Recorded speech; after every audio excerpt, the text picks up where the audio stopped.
said Modesto, I am a lesbo. My pink dildo goes presto. That's a LGBTQ plus. My Star Wars cred is a lil sus. I don't have a favorite movie. I think eating pussy is groovy. Oh, Modesto, I said Modesto, I am a lesbo. My pink dildo goes presto. Modesto, I said Modesto, I am a lesbo. Yeah, George made it politico. I'm full of bullshit though. Wanna take Star Wars on a new pathy and scissor with Queen Kathy. Oh, Modesto, I said Modesto, I am a lesbo. My pink dildo goes presto. I said Modesto, I am a lesbo. My pink dildo goes presto.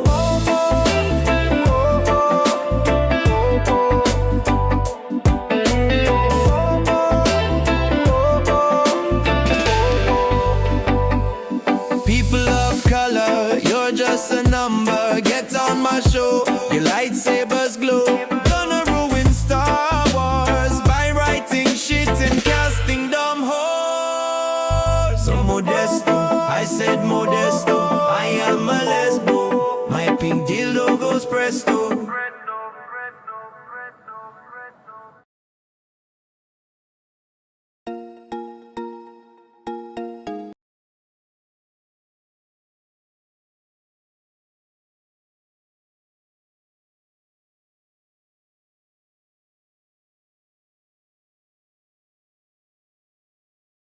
USA. A lot of people make jokes about spacing somebody, about shoving somebody out an airlock. I don't think it's funny.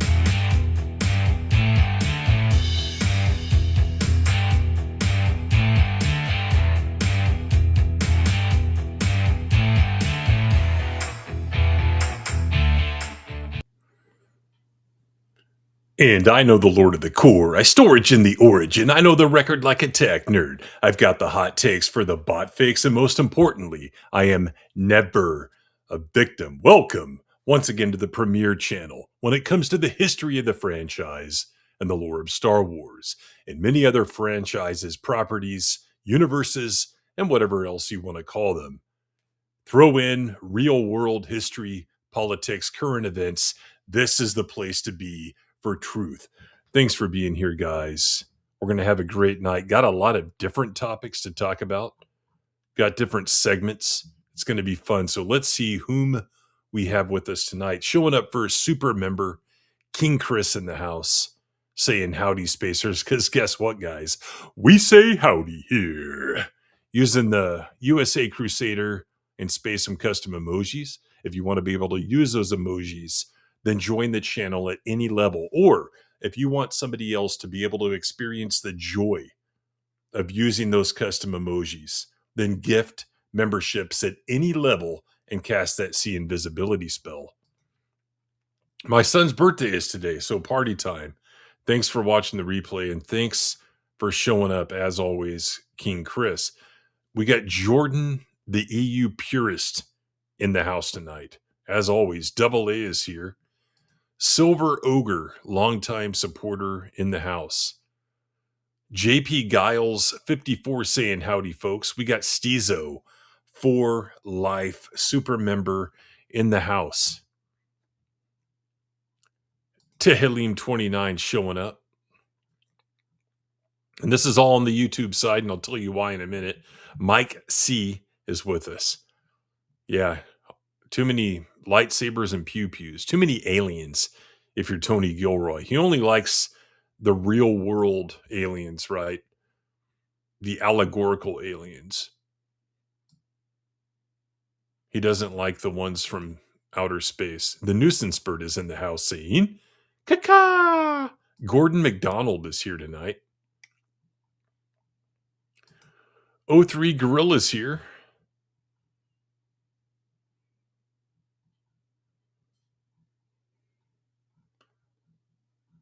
Everyone's enjoying the new track.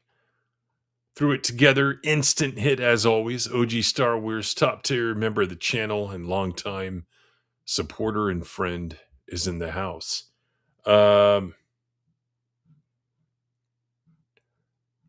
Let's go over here. And here's why only YouTube comments are showing up. YouTube chats are showing up. It's because I'm streaming from Rumble Studio so that the hours count. This is going to be the big month of March. Lots of premieres from some classic streams from the past. We're going to try to stream every Thursday and Sunday night so we can hit that 30 hours of stream for the month of March. So I'll get the schedule out. It was somewhat in flux and it still is, but I'm going to try and get it out so you guys are aware of what's going on. We've got Black Metal Nazgul on the Rumble side. We got Stizo. We got SWA, big time supporter. And we got Bane of the Shills using those custom emojis that are now available as of a few weeks ago on Rumble on United Spacers Alliance. So we are streaming in studio. I'll have to check over here on this side and see what's going on.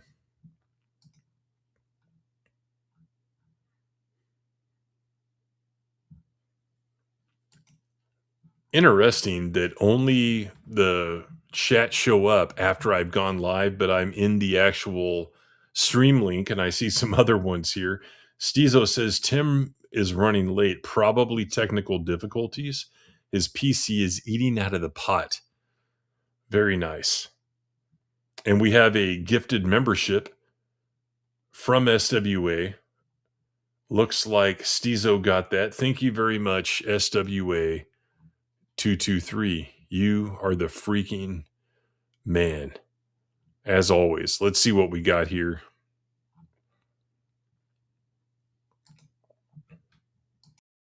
And they ruined it, bro. Yeah.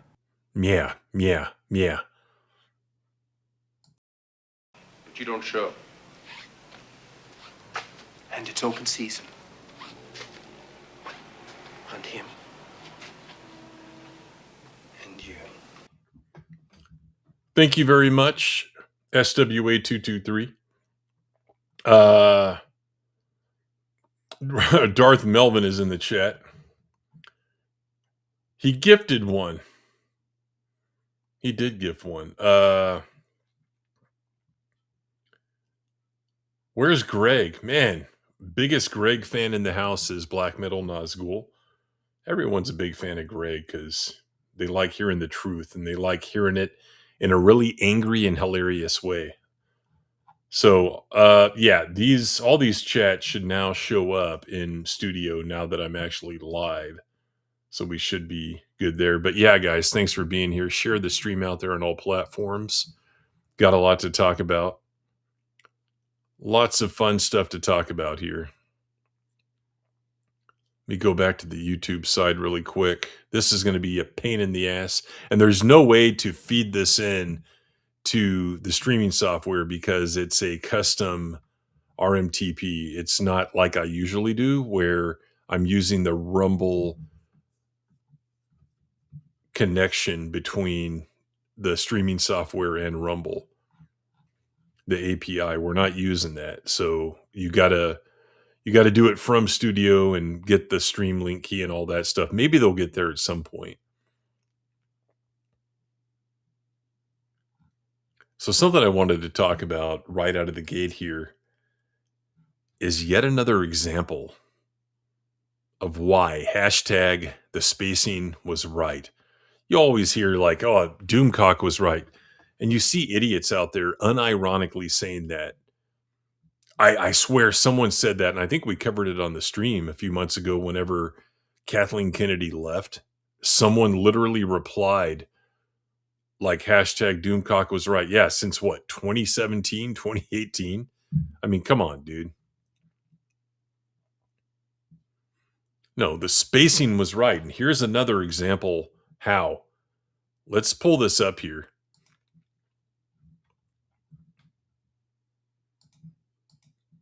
And this is from Gizmodo. The Mandalorian and Grogu launches a new era of Star Wars, but not how you think. Let's scroll down here. Much like Taylor Swift, the Star Wars franchise is built around eras, from the Old Republic to the High Republic. Oh, they don't call it the Old Republic anymore. Have you noticed that? Like Disney Lucasfilm has not referred to it as the Old Republic.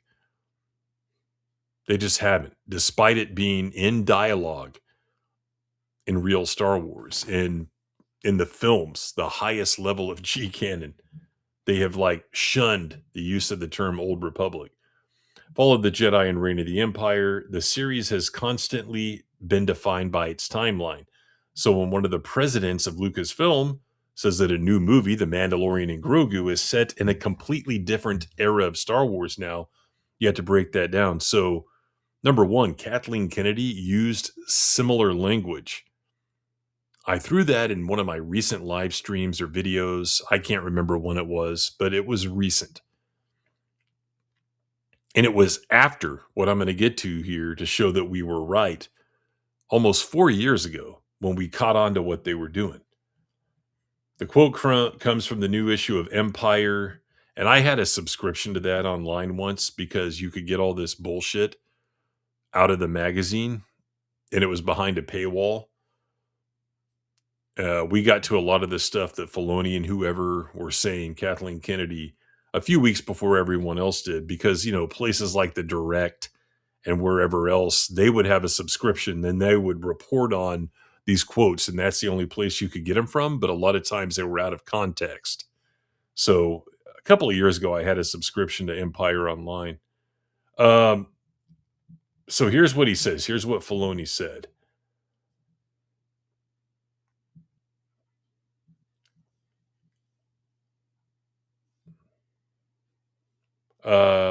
Where's it at here?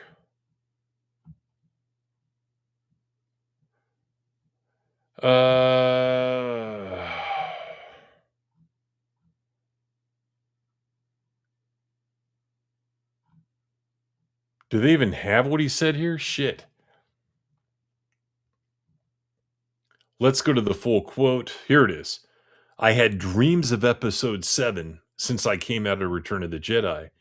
You were like, after 6 comes 7, where 7, we're in a completely different era of Star Wars now. No, it is a completely different era, and that's what we were saying back in 2022 when you saw them starting to use that kind of language, and they're using animated clips on StarWars.com and books. These like throwaway books that would retell a lot of the stories, like the one by Kristen Baver that tells the story of the OT, and it just modified stuff. It retold stuff. It redefined stuff. That's what they've been doing. So here you have him using again this language, a new era. You look at the Lego thing. Oh, it's just a kid's Lego thing. Rebuild the galaxy, right? And even in the films, the Disney trilogy, you had forget the past, whatever the hell the term was. You had burn the books, Yoda burning the books, page turners, they were not. So you've seen them doing this, redefining what real Star Wars meant so that it would fit their new narrative, their new direction, their new ideology in Star Wars. And Andor is a part of that too, which we're going to get in toward the end of the stream with Tony Gilroy. So here it is, the president, the co-president of Lucasfilm, Kmart cowboy Dave Filoni, saying that they're in a new era. Following along with what Kathleen Kennedy said in a couple of interviews, I think it was in 2022. I think the next one was in 2023 in June, where she said something along those lines, like we have to move on, I think is what she said. And that's exactly what they've been doing since Disney acquired the franchise. And now they're admitting it. In what should be one of the most high-profile productions they've had, but again, there's still no buzz about it. Something came out in the last couple of days, like I can't remember what it was, some kind of promo. The Empire article came out, but there's no buzz around this stupid movie. No one gives a shit.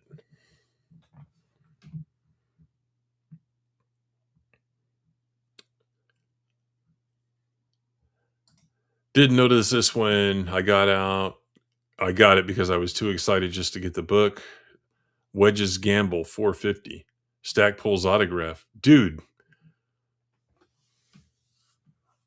is it like an official autograph release? Because like my copy of Jedi Search has Kevin J. Anderson's autograph, and it has like a gold label on the front that says autographed. Is it something a fan probably got autographed and then they somehow, left it at a donation place or sold it to a used bookstore? If you can authenticate it, that'd be awesome. I'd love to have something like that. Even though Michael A. Stackpole blocked me on X. Yeah, the fake era is what Justin says. The Leslieite ate her beaver. Yeah, Leslie ate her beaver.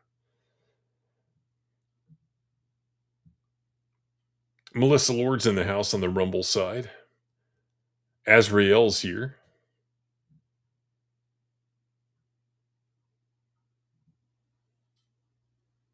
The True Aztec Warrior's here. Grizzy's in the house with the raid. Thank you very much, Mr. Grizzy. Stick around, guys. Make sure you're following the channel. Greg is in the chat.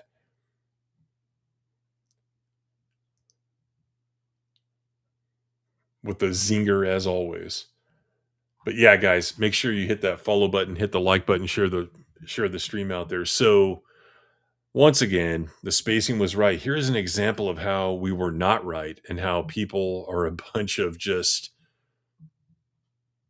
bullshit recyclers. You saw this come out. Star Wars just officially renamed the Skywalker Saga's original trilogy. No, they didn't. So they're going to come out with a release in about a month here, a re-release on Blu-ray of all 6 films and then the 3 fake films. And part of that is the original trilogy. Well, the Direct here got their hands on this. And by the way, the Amazon link is now dead. Don't know why. Does it have anything to do with this? Maybe, maybe not. But if you open this image here, let's right click, open the image, and let's zoom in. They're on about this little blurb here. The Skywalker Saga's Center Trilogy introduces blah, blah, blah. They're freaking out about Center Trilogy. They've renamed it. So number one, they didn't because it's not in proper noun form with capitalized letters starting each word. It's not there. That's just a way that they're describing the trilogy as it relates to the 2 real trilogies and the fake one. It's in the middle of all 3 of them, right? That's just the way they chose to describe it, because guess what? Let me find.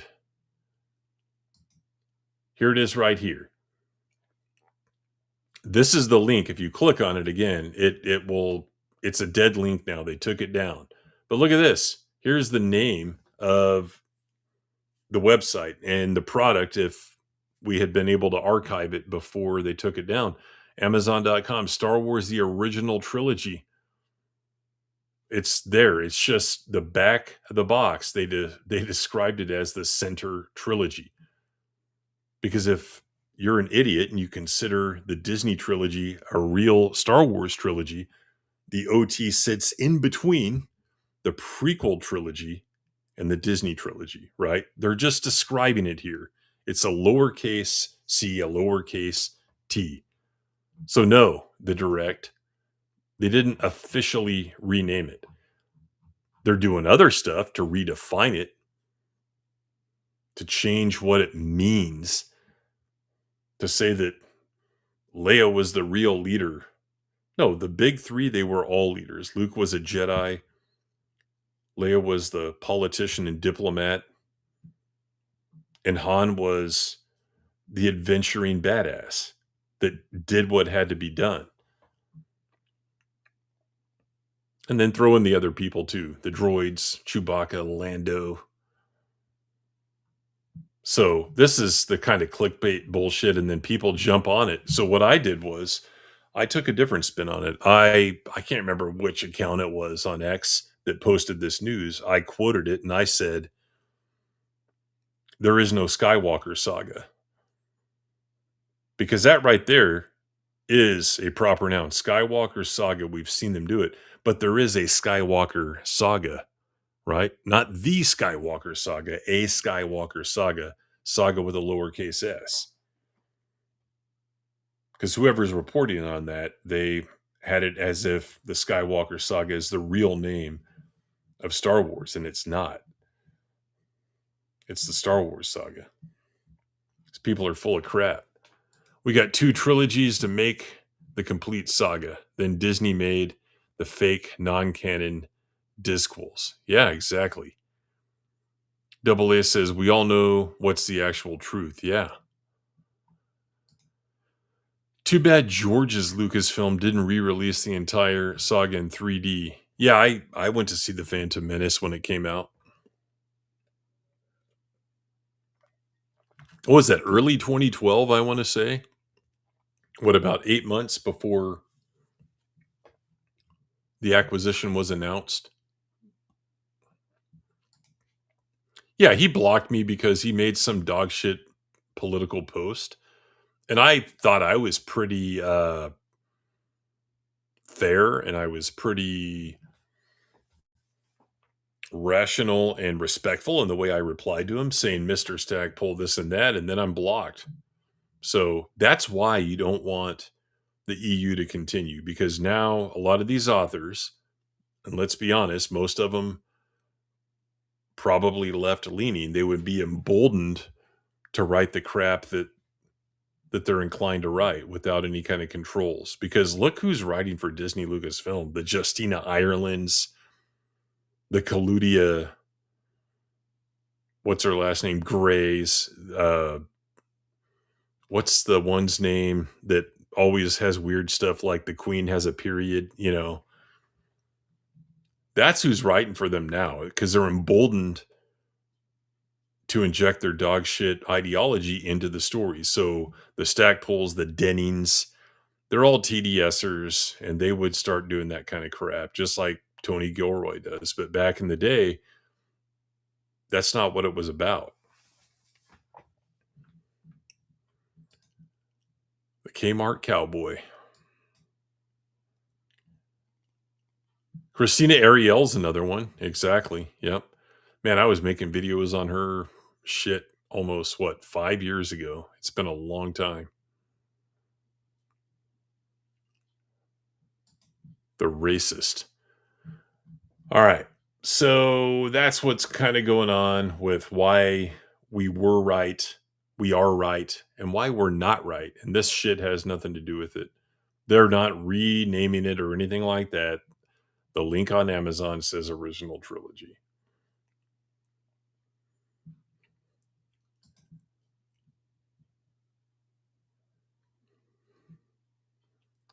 All right, let's get into this, and we're going to talk some Star Wars theory and some the DA. Fence riders are our speciality. I won't deny it, I'm a straight rider. Fence ride, fence ride.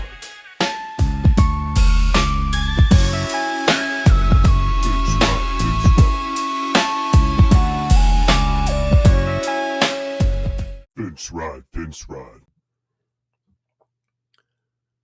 So Leslie Headland, this crap that came out in the last couple of days about Yoda being involved in a cover-up, was on this George Lucas show or whatever the hell it is.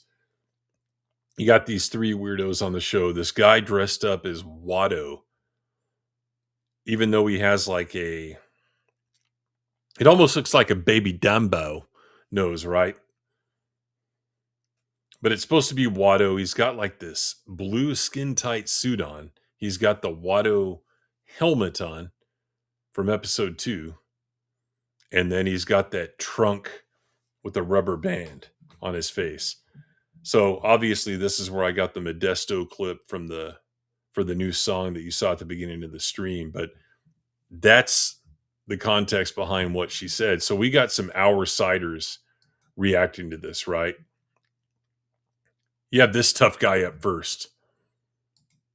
Our good old friend, Star Wars Theory. So let's speed this shit up, man. Let's go to 1.5 here. All right. I'm going to stop this. And I'm going to reshare it. Make sure we have audio.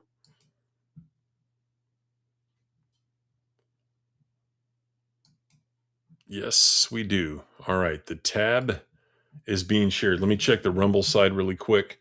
SWA with 2 more USA memberships. Looks like Jordan France got one and Azrael got one. Thank you very much, SWA. You are a gem. Trying to find the clip I want here, given the topic. Might not have it anymore. There's my money where my mouth is. If you don't like it, bounce. No, this is the one I really wanted for that weird Watto costume guy. I really liked Baby Dumbo. Yeah. Going to be good, Darth Melvin says. Yeah, thanks for the link there to Streamers, Justin. Streamers is freaking awesome. I can't wait to see what they do there. All of our links in one place. And they're working on some other stuff too. I'm going to do some uploads. If you're a creator, you can contribute to all the tools and clips and shit like that. All right, let's get into this. That the Jedi Master was going to help cover up Kymir's crimes. Told myself I would not get heated, but how can I not? How can I not, man? If I originally reacted to this live and it made me so pissed off, I had to basically just end the stream on my gaming channel, on my second channel. So I'm going to try to do this again, much more composed, and run it back. We will be at MegaCon with Nick Gillard and TC Carson and my entire team. So correct me if I'm wrong, but let's rewind it to 2017, late 2017. Did he get this upset about The Last Jedi? Did he get this upset about 42514 when the expanded universe was discarded, when the hardcore fans, the ones who kept Star Wars alive, right? From 1983, after Return of the Jedi, all the way up to 1999 when TPM was released. Did he get mad when the expanded universe was discarded? No, because he didn't give a shit. This is performative. I can already tell just by watching this. And a whole bunch of influencers as well. I'm very excited to see you guys in Orlando at MegaCon. We're also running a sale right now, 1 free saber with every single purchase. So go ahead and use code BIRTHDAY at checkout at TheorySabers.com. The Acolyte Season 2 would have portrayed Star Wars icon Yoda in a villainous light, confirms showrunner. All right, as I said, super composed. Let's get into this and just, yeah, I'm already feeling. This is like you laugh, you lose, but just try not to cry. The Acolyte divided opinions when it debuted on Disney Plus in 2024. Unfortunately, the series was also a target of apparent review bombing. That is total bullshit. People just didn't like it, and they voted, and it went against, I guess, the narrative. In the days of leading up to its release, while female and non-white cast members faced online abuse and trolling. Also invalid and incorrect, not to say that didn't happen. Of course, there are those marginal weirdos that do that, and being a YouTuber, I get tons of that every single day. We all do if you're online. Especially if you're part of Star Wars, you will get a lot of weirdos, but those aren't.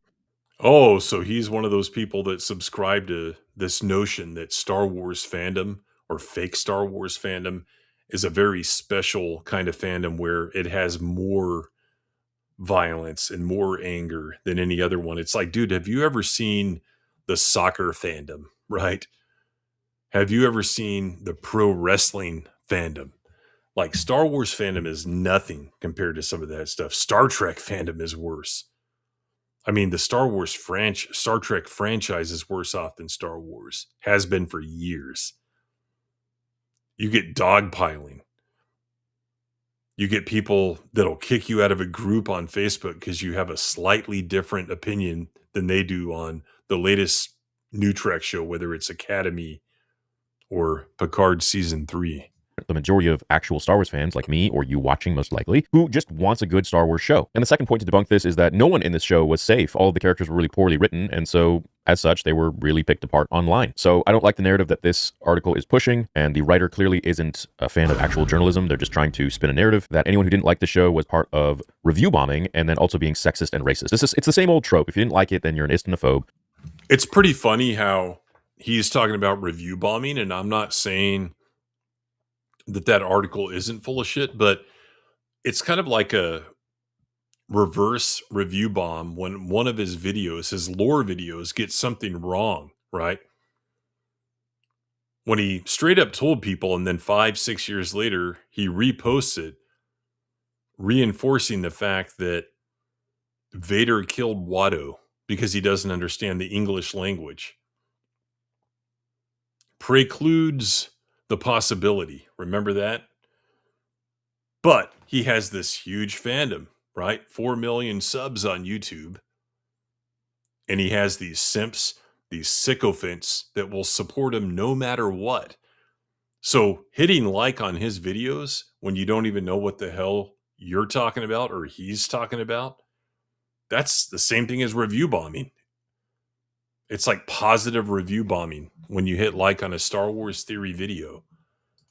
And that's not to say those people don't exist. They do. I've seen my fair share online. But that doesn't mean that it's all people who are just Star Wars fans who didn't vibe with the show. Now, get this, guys. Essentially, I'm going to jump right to it pretty much. And I covered this in a previous video, but this part I did not cover, which is going to actually make a lot of people pretty unhappy. I asked Pablo Hidalgo, Headland said, of the Lucasfilm creative executive. I don't remember what he said about the birth date or lifespan, but Pablo said it was cool. Many people read the script. We covered that in a previous video. In that scene, they mention, we should alert the High Council. He says that, and because of that, you assume he's not on the High Council unless he's not gotten there. Pablo said, if he's not on the High Council, that you can use him. So to this, I also say, and that's not even actually the part is here about Yoda. We're going to cover this in succession here. And to this, I say also total horseshit, because if Ki-Adi-Mundi was on the council or wasn't on the council yet at this time, first of all, shouldn't have even been in the show because he was not born yet. We need to respect all of the source material, all of the stuff that came before. Oh, we need to respect that. What about all the Dave Filoni crap that you support? What about TCW, right? Justin posted in one of the private chats today his reaction to, I think it was the final episode of that Disney era TCW episode of the Clone Wars. The Clone Wars was an abomination. It was a slap to the face of all the Star Wars that came before. And Dave snuck stuff in behind George's back and thought he was cute for it. What about The Mandalorian? Seasons 1 and 2 that were so great, right? They were so good. Destroying Mandalorian lore. So he's sitting there hypocritically talking about respecting what came before, but he supports Disney Star Wars productions. But hey, it's okay that every now and then he does something like this, or he talks about bricks and nails and screws or whatever the hell it was. Man, you're being really based and critical of Disney Star Wars. Disney Lucasfilm, when it was just Lucasfilm, ran by George Lucas. Yeah, it's another good point. Maul Shadowhunter. Amazing book. I love the cover of that book. Love the story of that book. And his team and whatever they approved, they didn't want to do that. And they wanted to go against it and say, oh, well, who cares? What's the big deal? Well, no, you have to care. Your mother. So anyways, Pablo says to Leslie that if Ki-Adi-Mundi is not on the High Council yet at this point in whatever she wants to write for his role in the show, if he's not on the High Council, then it is okay, you can use him. And he can see that the Jedi are dying from Sith or from someone with a lightsaber, red lightsaber, whatever. To that I say, Ki-Adi-Mundi would have informed the council whether he was on the council at that time or not. He would have, anybody would have told, well, I guess not in this story, but any actual Jedi from the George Lucas era would have told Master Yoda and the Jedi High Council, just like Anakin ran to Mace Windu to inform him of. Man, those jump cuts are like really annoying. It's like you have all the time in the world. Like re-record your video. It isn't that hard.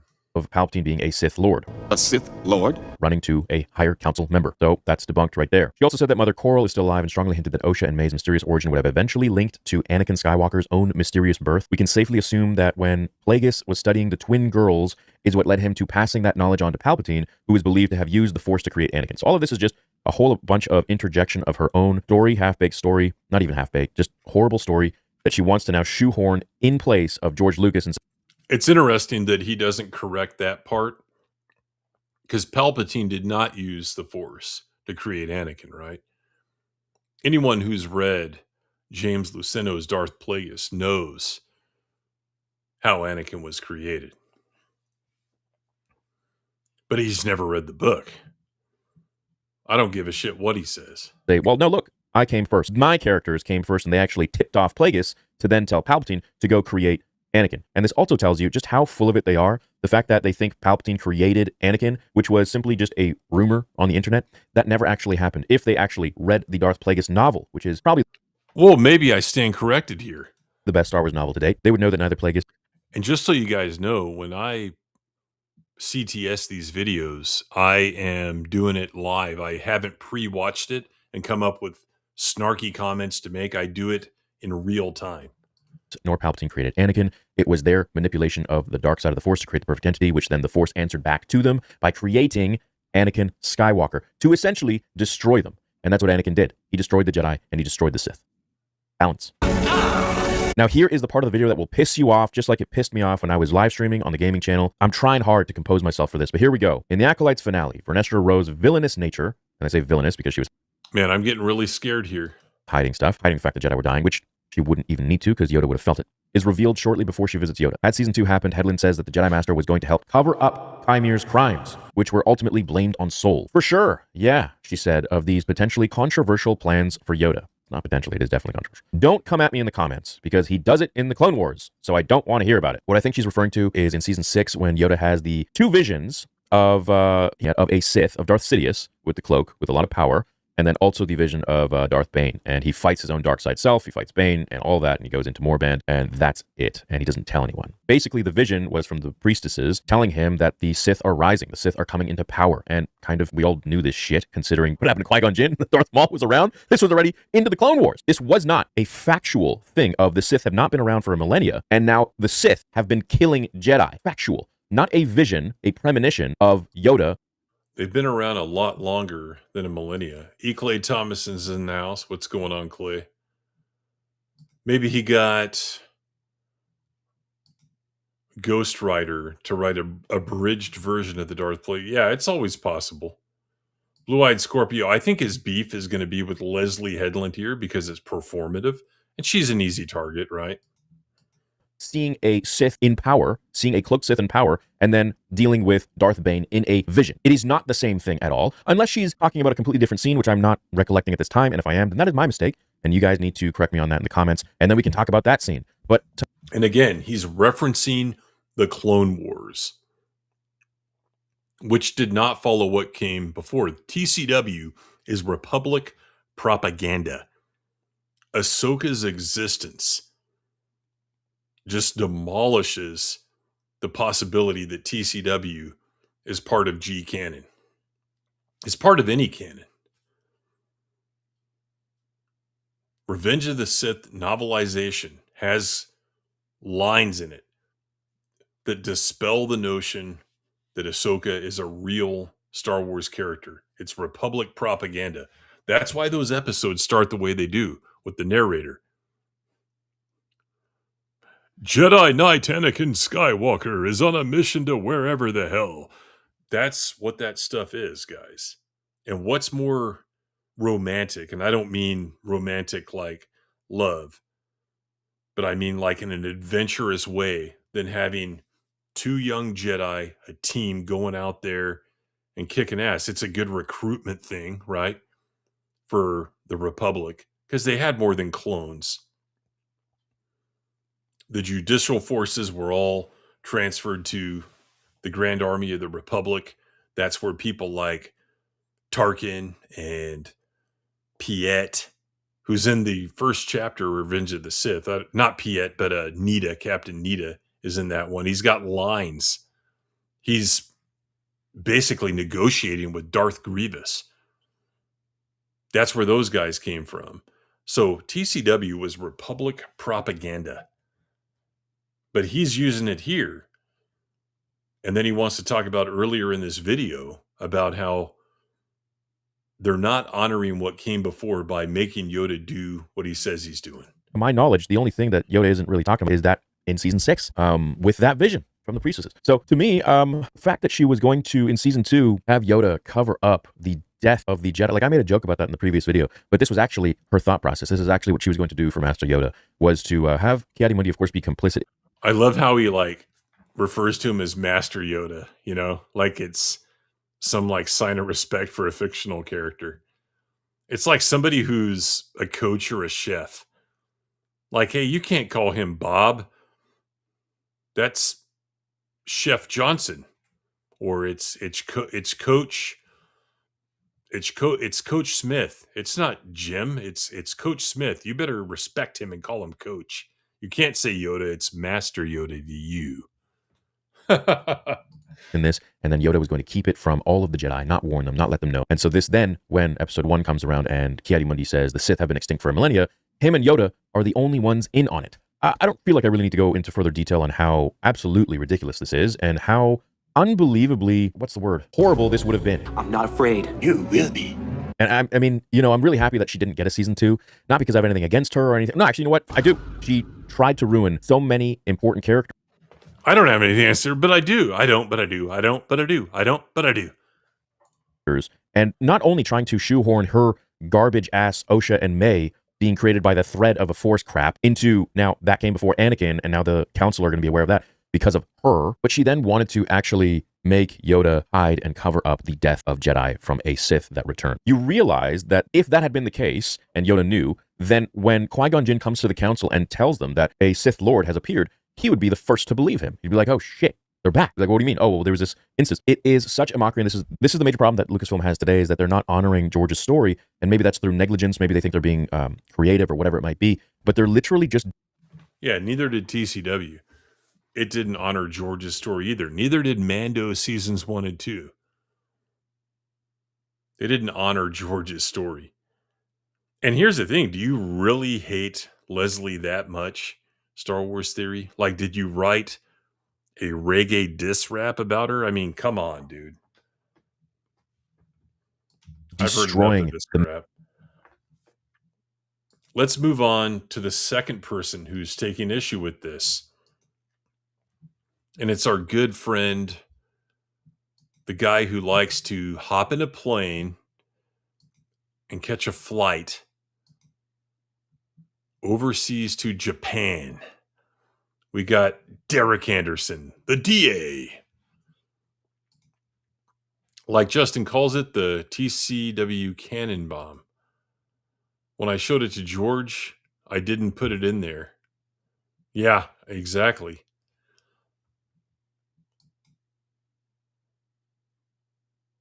He flip-flops. Yeah, I do. I don't have anything against her. Actually, I do, because she dissed Master Yoda. He was my master, you know.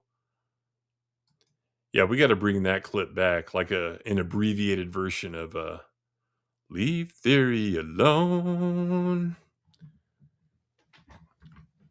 Dude, Justin, he's listening to all our streams. You can tell, like the time he credited me, it's like, where did he get that from? Did someone else send it to him? Who knows? He watches all of our stuff. We're more relevant than people think we are. Azrael says, Star Wars Theory is so annoying. Totally agree. He's pissed because no one wants Acolyte sabers. Well, that's what I was going to say to close out the Star Wars Theory part of this. You know, in about 6 months from now, he'll have the Yoda cover-up scene saber, right? This saber is Yoda's saber in the scene that was never filmed when he was going to cover up the plot from the Acolyte season 1, the only season of the Acolyte. Custom sound, you know, what do they call them? Sound bugs or whatever the hell they call them. Melissa Lord says, Theory is obviously not a college football fan. He would have a heart attack. Yeah, exactly. That's what I'm saying. Like, all these people, oh, there ain't no fans like Star Wars fans. It's like, have you ever looked in any other fandom? Yeah, he's pissed because he cares about it ruining Disney lore. You're exactly right, Melvin. Theory thought the EU was just fun. Yeah, that's because that's what Dave said. Fun ideas, blah, blah, blah. Yeah, the infamous interview on the Star Wars show. What was that, back in 2017? Interviewed by Andy Gutierrez before she became a fat whore. The Disney apologists, I love that. We honestly, like, there are certain guys that we don't talk about enough, and he's one of them. The Disney apologist in the house. A lot of that EU was trash. It was shit. Starfighter, Sean Levy, Ryan Gosling. Now we talking, dog. Now we talking. All right, let's go here. The best case for why fans should gatekeep their franchises. You know, a lot of folks. I replied to this shit. I've been doing that a lot more lately, is like going to these videos we share in the private chats, just making a very simple comment. What I said to this guy was, come on, man. You haven't done anything. Because he hasn't. Hop on the plane, probably first class, right? Fly over to Japan. Look for some robot love. And then go to Celebration. Disney Star Wars Celebration. The one that, just 2-3 years ago, did the drag panel. But let's go to Japan. Fly over the Pacific Ocean, the biggest ocean in the world. And let's go to a Disney Star Wars Celebration. Saying, hey, man, should we open the franchise up to some new blood? Let other people with different ideas come in? Maybe we shouldn't gatekeep it so hard. Leslie Heslin claimed, we're gatekeeping it from you. What are you talking about, Daredevil? And by the way, that shield where it says the DA, that kind of looks like the USA Crusader shield. Look at the colors. Look at the shape of it. Taking notes. And by the way, someone pointed this out in one of the private chats. Oh, it's Geeks and Gamers. He's using the Geeks and Gamers website, man. Clout points. And this Marvin Montanaro guy, I don't know if he still writes for that Park Place, but that's where I remember seeing all of his articles back in the day. And there's some weirdo. Sorry if you're in the chat, but some weirdo that follows me on X. And I noticed this guy always replying to Marvin or tagging him and stuff. Like, hey, look at this, Marvin. Look at this. This. It's like, guys, the people writing for that Park Place, Bleeding Cool, Bounding into Comics, Cosmic Book News, what's the other one? What is John of Rice's website, Fandom Fags, whatever the hell it is. All these sites are full of shit. And that's why we've got to get the Star Trigger post up. Imagine a Gatekeepers Alliance website reporting on the pop culture news, having editorials. We could upload like exclusive videos there, fun songs, like every other day, have like a fun song, like have albums on there and we add a song every other day or something like that. We got to get the Star Trigger Post website going, report on the real geekdom news. We got to get that going. I think you guys would love it. I think we would be the premier site, especially when it comes to Star Wars. People don't know this around 2026, but back in the day, it was like Itchy Baka's site, Disney Star Wars is dumb. That was the site because that guy dug deep and he found the real stories and everyone read off that stuff. The High Council and whoever else would read off Disney Star Wars is dumb. And then he bailed because he got tired of, he bailed early and you kind of have to respect that. The Luke Skywalker thing was strike one and then cancel Disney Plus, but then we're not canceling it was strike two. And he was out of here. Like, you kind of have to respect that. That was February of 2021. But we can become that site, guys. Like, we can be the leaders when it comes to the real news. And we won't have garbage scoops, exclusive this and that. Kathleen Kennedy is going to get fired. What we're not telling you is it'll happen at some point in the future. Sometime in the next 8 years, Kathleen Kennedy is going to she's going to leave in the next 8 years, guys. Wow, what a prediction.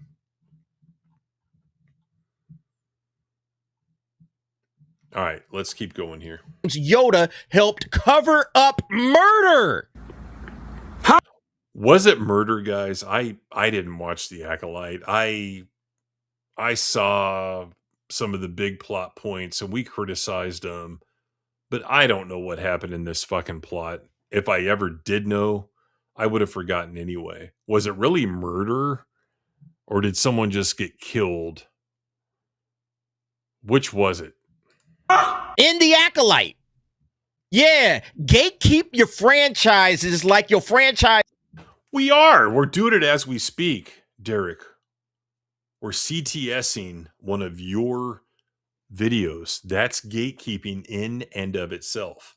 It depends on it because it does. Because this is what happens when you let these outsiders come in, okay?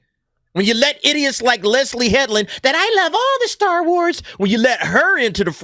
Yeah, I love all the Star Wars, like Mandalorian seasons 1 and 2, right? I got to add the DA to the Fence Riders image. You know, the one in the intro. Double A says, remember, folks, the DA is one of the grown adults that tried to debate with a teenager. Yeah, that whole stunt with Darth Paz, right? Where I think he sent Chef the link. And then Chef shared the link with everyone else. It's like, why don't you guys try that with us? Like, seriously, like anytime you guys want. I said this a few weeks ago. You come on here, we go on there. And here's what's sad, like with these guys, especially like Yavin-based broadcasts, their friends enjoy our work. They're like, man, this is hilarious. The stuff that you're coming out with, puppets and songs, we think it's hilarious. Because if you're friends with someone, you know, you're going to give them some leeway or whatever. But that doesn't mean that you don't acknowledge their faults. And that's kind of what we do. Like these songs and the puppets and whatever else, we're having fun, but we're also making a point. And I've had people reach out saying, man, this stuff, and you know, we'll use his real name here, Coach. It's funny stuff. And I'm like, hey, thanks. And we're doing it to have fun, but we're also doing it to tell the truth and expose them for what they are, because ostensibly we're on the same side. And there's a such thing as having an albatross, right? A hayseed rube that can hurt your cause and damage what you're fighting for. And that's what these guys do, because they're hypocritical. They're not consistent. And it's illogical to sit there and say, oh, I hate Leslie Headland and I can't believe it. We got to gatekeep this. But hey, I'm going to go to Celebration Japan. I'm going to go see Mandalorian and Grogu. I'm going to go to the re-releases, see it in the theater. It's the OT, man. I'm going to go see the OT in the PT, even though I don't like the PT. I'm going to go to the theater to see it. Help them stay in the black, right? Let me clarify that. I mean financially, right? You're not in the red, you're in the black. Action figures. Oh man, they released a Luke Skywalker Jedi with the hood Black Series figure. I got to go pick that up, and it'll show them I want more of that. Yeah, and then what happens? They continue to crank out garbage. The woke garbage will continue to happen.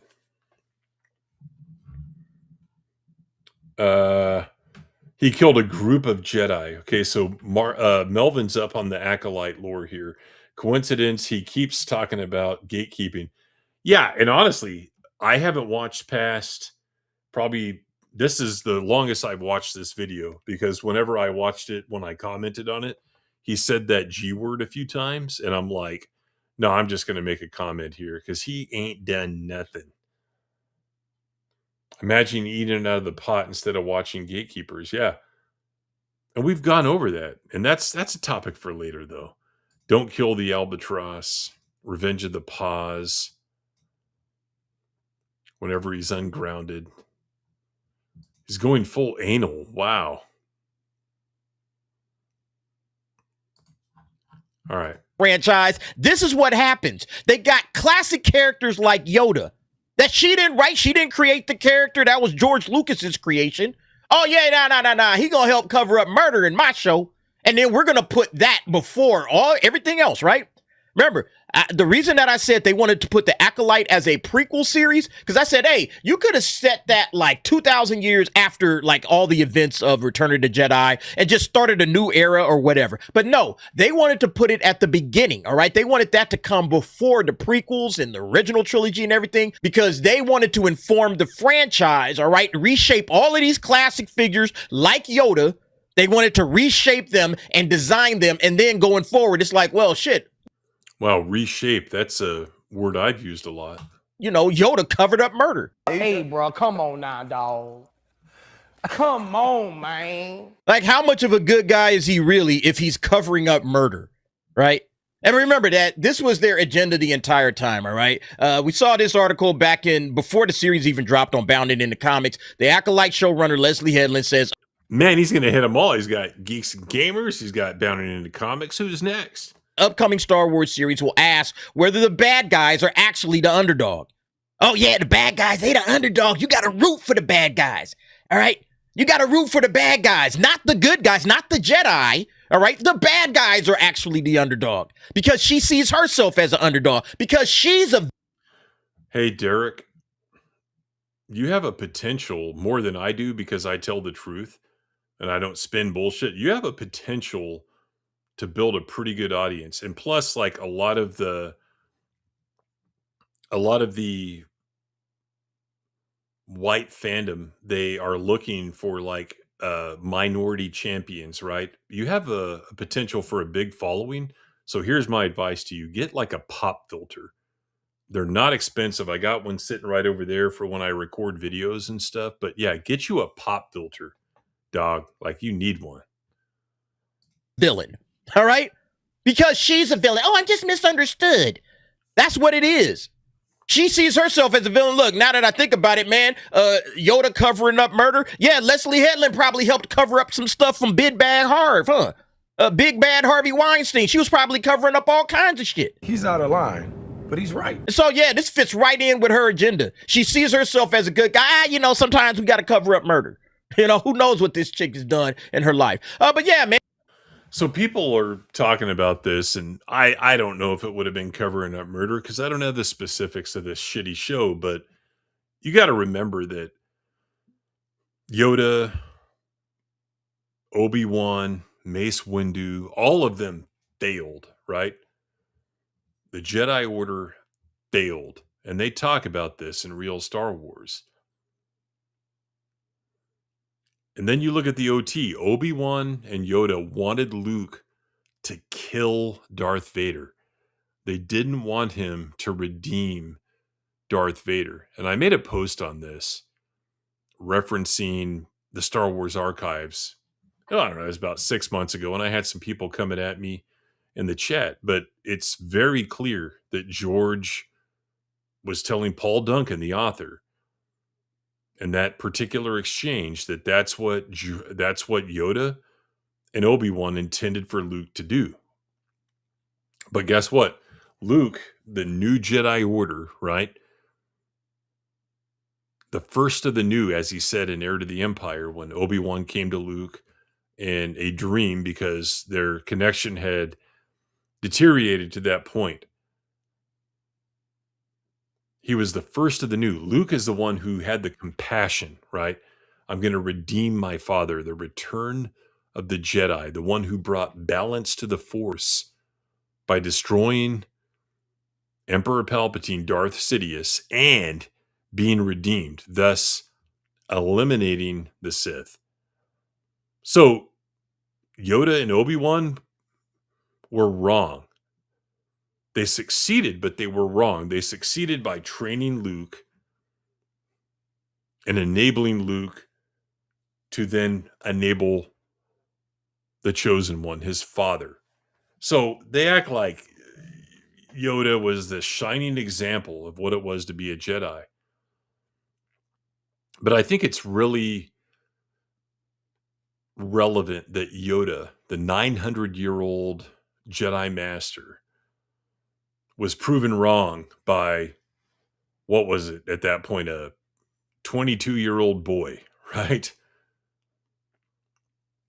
The arrogance of the Jedi, the old ways, they were proven wrong. Look at what Mace Windu said in the first prequel film. No, the second one.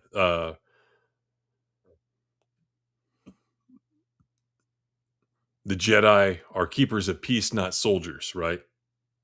But they became soldiers. They became generals. They lost their way. So Yoda isn't this shining example. I'm not saying I'm justifying what Leslie Headland was going to do here, but these guys have superficial knowledge of the franchise and of the characters. And it's just this foregone conclusion that Yoda is perfect, right? Just because he's old, he's venerable, he trained Luke. Well, number one, he was the only person left to train Luke. So it had to happen.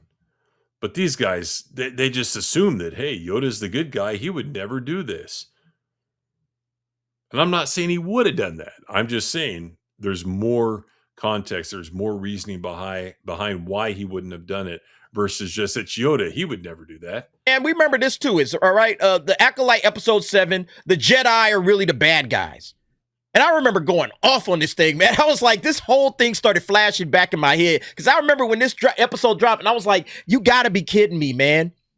The heroes of the franchises are not the bad guys. Are they perfect? No. The Jedi are not perfect. But they sure as hell ain't bad guys. And they wouldn't cover up murder. Thank you. Now, in this article, and let's read it, it's on Geeks and Gamers. Shout out to Marvin Montanaro. You know, shout out to Marvin. She goes into her little explanation about the Clone Wars, but Marv kind of covered that perfectly, man. Let's go ahead and read through this. A new controversy is brewing after Leslie Headland suggested that Yoda would have played a far more... Yeah, I don't want to listen to you reading an article. Feel like they've seen this playbook before across several modern Star Wars. Jeez, he's still reading it. Hollywood, baby. Having Yoda knowingly assist in burying... Good grief, he's still reading it. Difference between strict... He's still reading it. I mean, is he going to get to 8 minutes? Oh, he's going to get to 13 minutes here. That's how long Theory's video was, too. Is 13 the new magic number? Is that something we should know about? I said it then, and here we are. Here we are. This is absolutely disgusting, and like I said, man, you got to gatekeep. This distinction matters because Star Wars has traditionally operated within a mythic moral framework. The Jedi weren't meant to be perfect, but they were clearly positioned as aspirational figures. When that clarity starts to blur too far, the tone of the entire saga begins to shift. Remember what I said this? They put this at the beginning. They put Yoda in here to reframe Yoda's character. So now you have to look. He's taking notes here. Going back to 2022, Obi-Wan Kenobi, reframe, reshape, redefine. I'm using all these terms, and I've mentioned that I've been using those terms every other damn week on the spacing since then. People are taking notes and plagiarizing. Darth plagiarist. At Yoda in light of everything that happened after the Acolyte. Well, this is who Yoda was here. So you got to look at Yoda and you got to reframe his character within all of this nonsense that Leslie Headland put together. This is why, in my opinion, Disney Star Wars is non-canon. It's fan fiction. Yeah, Disney Star Wars. Again, these people have this cognitive dissonance, right? That the things they like are not Disney Star Wars. The things they don't like are Disney Star Wars. Safely ignore it. But this is also why you gatekeep. Okay, this is why you gatekeep. Gatekeep. This could be a drinking game. Because these clowns will come in and they will absolutely destroy your franchise and not give two goddams about it. Let's check out some of the reactions to this article here. Gilbert Gumbo, just like she covered up for Harvey Weinstein, is what I just said, man. Yeah, I didn't read see this that ahead before. of time. All right, I didn't read it ahead of time, and I mentioned I didn't read it ahead of time. I mean, did not. Oh, man, that's too funny, dude. Yep, you're right. Just like she covered up for Harv. This guy, first she told us Acolyte was the gayest Star Wars ever. Then she said, if we saw anything gay in the lesbian space witches, we were reading into it too much. Leslie does not offer any sort of reliable insight into her own product. She don't understand Star Wars. She don't understand what she's doing. She's neither do you. Writing ideology and propaganda, for people that are like her, all right? That's what this whole thing was about. It's just ideology and propaganda. Dragon Zord, Leslie should just admit she doesn't actually like or care about Star Wars at this point and just wants to destroy pre-established lore. That's what we've been saying. Yeah, only she does. Dave Filoni doesn't. Jon Favreau doesn't. I mean, come on. Damn, this thing keeps on going. And reboot. Hey, look who it is. It's Fickle Shanks. The grift trooper simp. Start over, man. People like this have destroyed the franchise, and if Star Wars don't see it, I don't know what to tell them, man.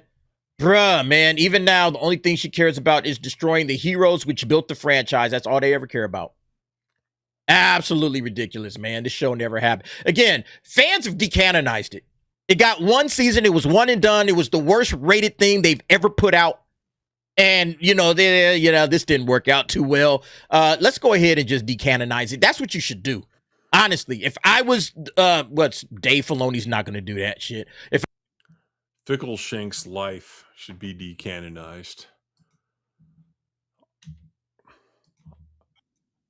I've heard enough of that guy. Let's see. Gordon says it's interesting to think how Yoda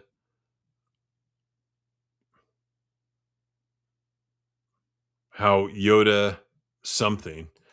Silver Ogre says not being aware of the dark side clouding is a sign of Jedi complacency, focusing on political intrigue over spiritual growth. Yeah. The blame of the failure of the Jedi of the Old Republic doesn't solely lie with the Jedi, as the Shroud of the Dark Side greatly clouded their judgment by design. Yeah. Jedi has compassion, how it was his son's compassion that saved him. Exactly right. It's like poetry, it rhymes, right? Darth Melvin says, do we have any openings for the GKA? Yeah, I mean, someone put a tweet out there. Tag him and say, hey, we got an opening. We've got a minority woman, right? We've got at least one military veteran. We need some more diversity. So yeah, let's welcome Derek Anderson, gatekeeper, to the Gatekeepers Alliance. I mean, good idea. I'm glad you thought of that, Melvin. Like, Melvin is, I don't know if you guys know this, but the Gatekeepers Alliance, Melvin is actually the chief diversity officer, the CDO of the company. He runs all the ESG and DEI programs for the GKA. So thanks for the idea, Melvin. You cheer on the dark side all the time. We're Sith. Yeah, we're Sith over here, dog. Over here, dog. Sorry, I didn't do it right the first time. Won't read the EU, though. Yeah, they won't read anything. In fact, I got something up here tonight that's not even Star Wars. You heard the fan-made song, the Filk. I don't know if you guys know what Filk is. Google it sometime. It's basically like fan-made music for franchises. And they will draw from, let's say that a novel or comic book has a song in it. They will write the song. And that was from, let's just snag this here, the very first book in the Honorverse. Huge franchise. Like, he's got books, he's got some comics, He's got like CD-ROMs with lore on them, drawings of the ships and everything, but it's from the Honorverse on Basilisk Station. And no, it's not a space station. Station is like a naval term for where your posting is. And she is assigned to a ship in a remote sector where the enemy, who's basically an analog for the Soviet Union, and their planet is Manticore, and they're basically like the space version of the Royal Navy of the British Empire circa, 1790 or something like that, but they're in space. Amazing novel, amazing series. And yeah, oh no, it's a woman lead. Oh no, it's girl power. It's she MCU whatever. No, it's a good character. It's a good series by David Weber. Pretty based guy. I don't think he's like a full blown conservative, but good guy. But they don't read anything. I could not imagine going through life like not reading, because I've read as long as I can remember. Like, oh, Splinter of the Mind's Eye.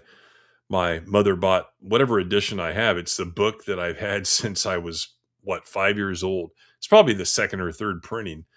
As soon as I could read and like understand what I was reading that book, because I love Star Wars. And it's like, oh, it's another Star Wars story, right? Reading the comics and stuff. But these guys don't read anything.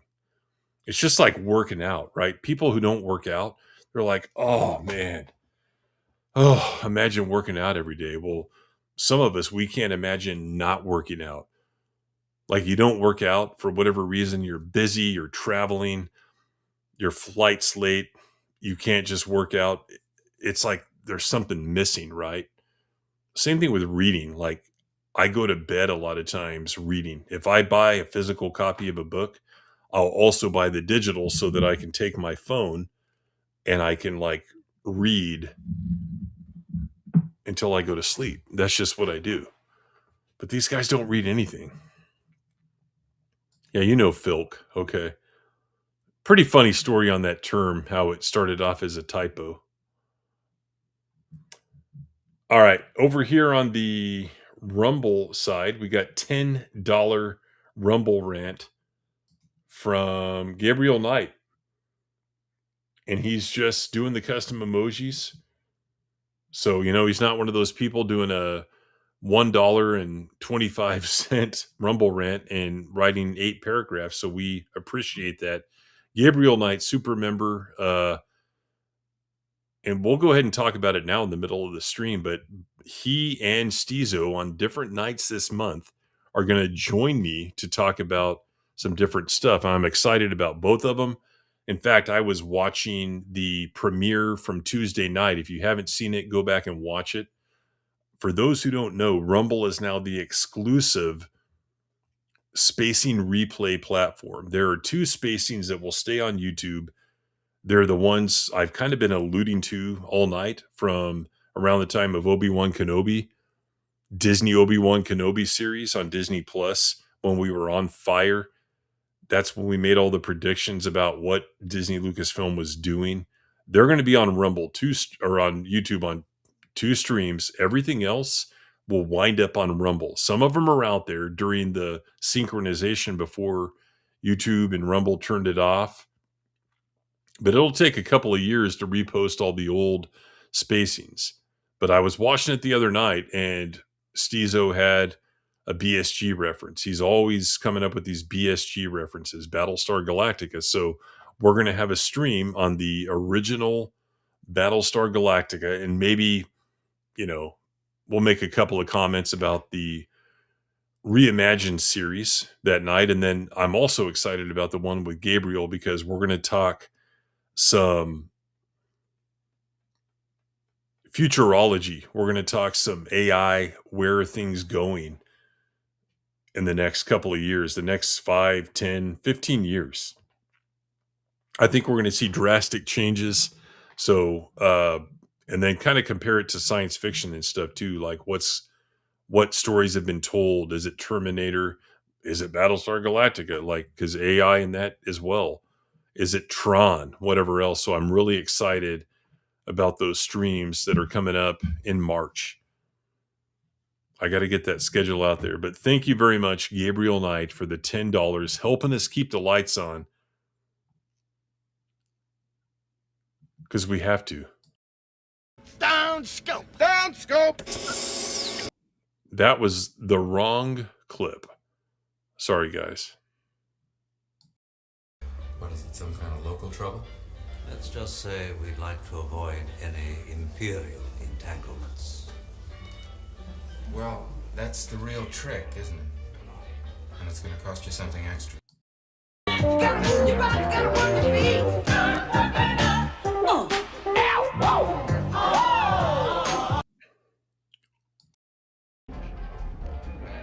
He doesn't like you. I'm sorry. I don't like you either. Appreciate the support, Gabriel Knight. We've got a WAP. Yeah, no one has sent me that clip, the Josh clip. I need that. Someone send it to me, please. All right. So that's what's going on with our ciders this week. There's a lot more going on, but we can't cover it all. You know how it is. Let me check this here.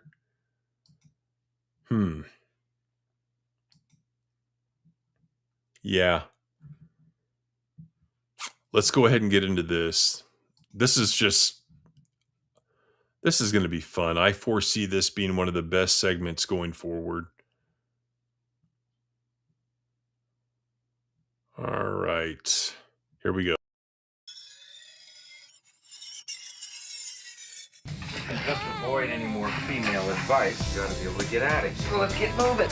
I'll snap you back so hard you'll think you're a first-year cadet again. Do me a favor. I'm gonna ask you.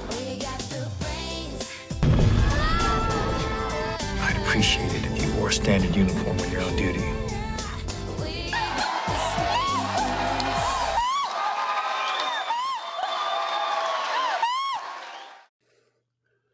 All right. Terrible behavior by women in the fandom, especially on our side. So here's one. Someone sent this in one of the chats. I'm not out there looking for this stuff. I don't have time to look for this stuff. People send it to us, guys. Like, that's part of having a good fan base, right? A good support base. They send us this stuff because they think it'll be entertaining to talk about, and they want to get our opinions on this stuff. So before we look at this, though, because it's not like a video, it's a thing from X, we need to go ahead and jam the radar here. Down scope! Down scope!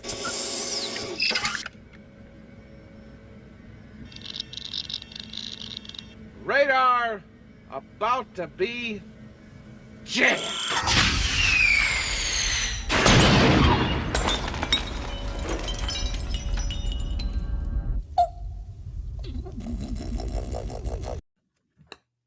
All right.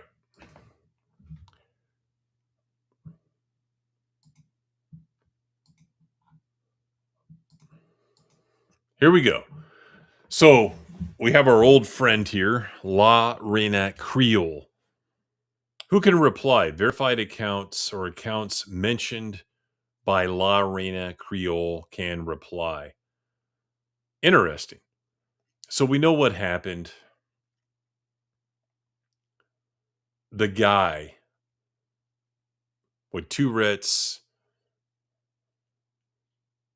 said a racial slur during the award show, right? And you got Jamie Foxx triggered by it, freaking out by it. Hey, man, he said that. He's thinking that. So here's what La Reina Creole is quoting from here and ostensibly agreeing with it from this article. And the name of the account, Feminigra, right here on X. So here's what she says, or here's what she's quoting from the article. Let's be clear about something. A neurological condition can explain an outburst. It does not erase impact. Yeah, the impact, right, of somebody hearing a word where if you listen to rap music or if you go into a convenience store that is on the corner of a street in any kind of urban center, you're going to hear the word from the outburst. So that's the impact. It's not an impact if you understand the context of it. What viewers are questioning is not the existence of Tourette's. They're questioning editorial judgment, leadership, priorities. So they're pissed off, and apparently La Reina Creole is too, that the editors, the network, whoever else didn't edit it, right? Because two rich guys are freaking out because they heard a word that they hear all the time anyway. And that's like a big part of what I like to call black fragility. And I don't believe in saying this entire group of people is this or that, because I am a conservative, I'm an individualist. So when you say, hey, there's black fragility, that only includes the people affected by it. And when you look at rap, right, the soft R N word, it was come up with as an empowerment, right? That, hey, we can say this and you can't, and that gives me some power. And it's like, hey, Jamie Foxx, how old is he? Like about my age, probably a little older. He's probably in his mid 50s at this point. But you take the younger ones. I mean, it's 2026, guys. People born in 2000 or 26 now, right? They have no connection whatsoever to slavery in America or anything else. None.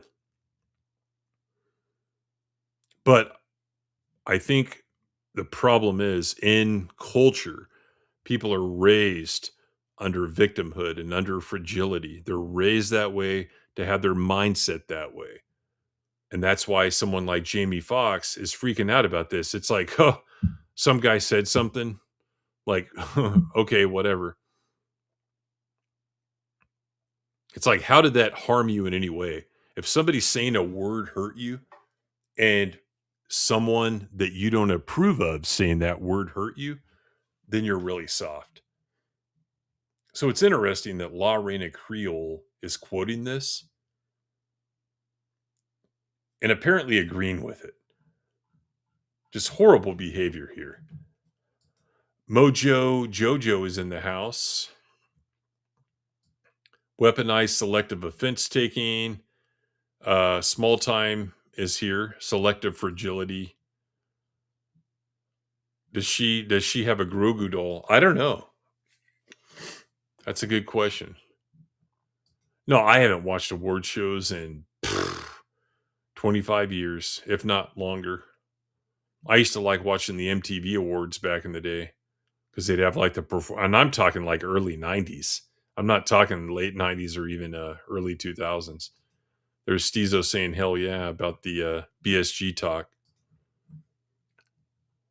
Even Biggie called blacks moolies. No lore has been destroyed. Acolyte created a new timeline. That's Azrael. Yeah. La Reina, the capture the flag champion. Oh, jeez. Never a victim. Emoji from Justin Bain of the Shills. So that's example number 1, guys. Let's stop sharing here. We can turn off the custom layout. Here we go. All right. So this one is really interesting. And, you know, it's anti-women. So it's not surprising that it connects to Ryan Kinnell from RK Outposts because he prides himself, right, on being anti-woman. But I came across this today, and I apologize in advance. But let me go ahead and share this here. I'm going to go ahead and share window. You shouldn't get an echo on this because I'm the only one on the stream. But you know what this means, right? You know what that music means? So here you have, actually, End of story. this is the wrong video. I got to back up.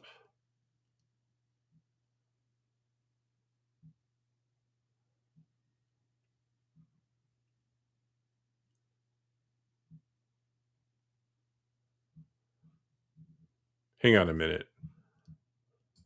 I thought I had this pulled up. Let me open another tab really quick. Let me go to live streams. Here it is. I'm sorry. All right, let me share this again. Audio's on. Want to share the full window. Audio's on. Okay, I apologize again. So I guess you guys can see me. I'm not sure. Let me. That's a clip in and of itself right there. So she's freaking out here. Never were. And awful for the less enlightened out there is an affluent white female ultra leftist, right? Okay. Yeah, so she goes after like politics for some reason, but it started out as their YouTube channel, and jeez, shocked, fucking shocked. I wasn't shocked. Nobody was shocked. Who actually saw what was happening, who actually were aware she already said it. For crying out loud. You know, the big channels really do a disservice, not only to their subscribers, but to the franchise, and to the honest people who are trying to make things right. What, did she censor herself there? And it's insidious of what they do when one of their targets, their biggest one, Kathleen Kennedy, disappears, and now, you know, Dave Filoni's the target. Because they need somebody to hate. They need their pinata, Inzler. That's when she spells out J.W. Rinsler's last name. And you can What the hell was that? find it. It's the last book he published. Find it, get it, read the foreword, and stop acting like you're shocked.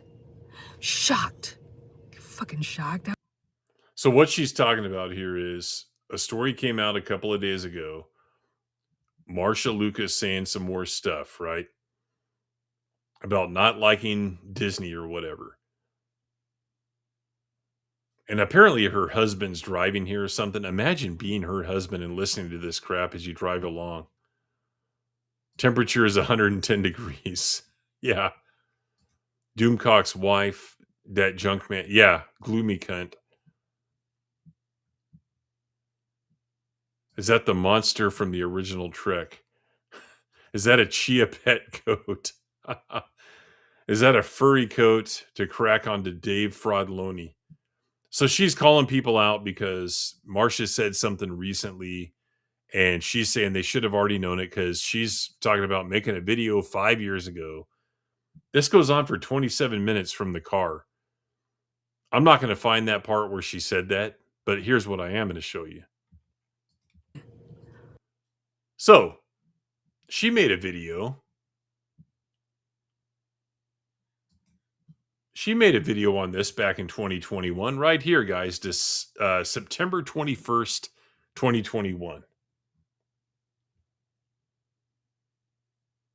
December 21st, 2021, Howard Kazanjian drops the truth, producer's life by J.W. Rinsler. September 21st, 2021.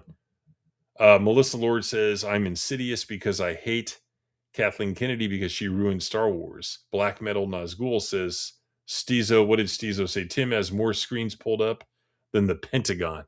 You don't even know the half of it, man. So that's interesting that she does that. Thumbs down. Because guess what? If I pop over here to September 19th, 2021, about a year after my channel was created, guess what I have a video on? Marsha Lucas bombshell George Lucas's ex-wife reveals her opinion on Disney Star Wars and new book. 2 days before. So someone was taking notes. Did she find my channel, my humble channel, and see that? Maybe, maybe not. But guess what? If you look right here, look at this guy. Remember this guy when he used to look like that? This is from the 19th, the same day that I made my video, right? So let's see what Ryan has to say here. Go to this Twitter account and take. Hold on, let's back up a little. So Open Airlock Policy just told me to go to this Twitter account and take a look at it. Looks like it was posted about 4 hours ago. Jedi Scum says Marsha Lucas on the Disney. So Ryan's out there giving me credit, right? On the same day, but you have note takers. And quite frankly, Stephanie probably saw his video, right? Not my video. And he has on this video 21,000 views at the time. He probably had, I don't know, 30,000 subs. This is 2021. I think he was up to 10,000 by the end of 2020. So he's probably like at 30,000 or so in September 2021. So I guarantee she saw this and then started talking about it because her video was 2 days later. So kudos to Ryan for giving credit. No kudos to Fishface, aka Stephanie Janizek from Smuggler's Cantina, for not giving me credit when if she saw his video, then she would have heard him saying my name, right? Just horrible female behavior here. Yeah, it makes sense. Marsha. Seen this lady on other, yeah, she's definitely odd. Like watch OG Star Wars. And Alora loves it, yeah. So we got really two choices here. Didn't have time to find any others. I don't know. This is a tough one this week. Because we know what we do. We don't have any kind of trophy because I don't want to feel like I'm biting off Darth Melvin, but we have to award something, and what that is a spacing, right? They're going to get spaced whenever they win a scrapey. I don't know. What do you guys think? What are your thoughts?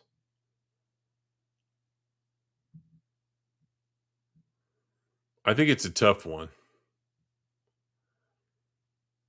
But I really got to go with Stephanie Janizek because what La Reina Creole did was stupid. And it was like a little bit cowardly for not just coming out and saying what's on your mind instead of quoting something and trying to have some kind of hot take. Stephanie Janizek just went the full measure and said a bunch of stupid shit, didn't give credit, and we're dealing with that right now, guys. Like a lot of parrots, a lot of people like joining channels, supporting channels under a false pretense because all they want is exposure for themselves and their stream with like 4 people watching or whatever the hell it is. That's what we're getting, guys. Like, don't support us unless you're really going to support us. That's what we're saying. So I got to go with Stephanie Janizek from Smuggler's Cantina. Get in the airlock.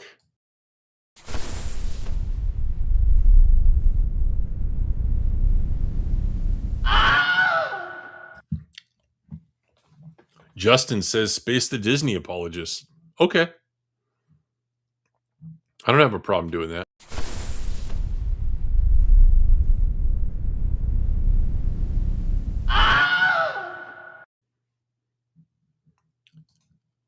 Good stuff.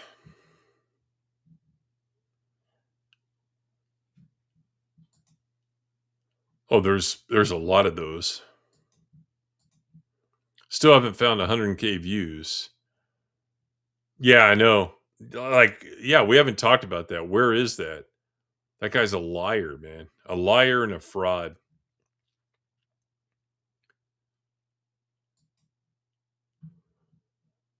SWA with the space some custom emoji. Justin says people that fail to follow gatekeepers on Rumble because of less exposure. Yeah, that tells you all you need to know. And Rumble, hey, it's been great to us. Like the payouts. And again, guys, you know, this is my appeal. We're not doing this to get rich right now. Maybe later, but right now we're trying to keep the lights on. We're trying to pay for the computers we have to buy. Oh, a monitor went out. I need a new monitor. Streaming software to make the music that's so much fun. The editing software, that shit isn't free. Like all this stuff is a cost, and time to sit here and research stuff so we know what we're talking about. Making videos, writing scripts, editing videos, right? That's why we want your support. Make it worth our while. We're not like jobless people. No one in the Gatekeepers Alliance is a jobless person that has all this time on their hands, right? To just make content. It's a struggle to squeeze it in, to get a live stream in, to make a video, to make a short, to write a script, like a long form script, a video you're working on for 6 months. It's hard work. It really is. And it takes time away from families, and it's an opportunity cost if you think about it. So all we're saying is make it worth our while. Help us keep the lights on. Help us pay for this stuff. It really helps. That's all we can say. And if we're not entertaining you, then tell us, hey, what can we do, right? The communication lines are open. Say, hey, I'd like to see this or that. Does that mean we're automatically going to do it? Not necessarily, but that could give us ideas to carry forward. Yeah, Jorge is exactly right. They don't have jobs because their income is from fraud. And it's from taxpayers. There's no such thing as government funded. It's taxpayer funded. So, all right. Hour and 45 minutes. We're coming up on here. We got to get into the next segment. Let me rewind this.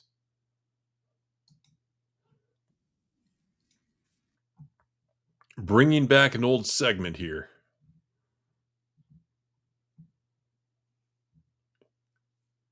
Here we go. Why didn't that work?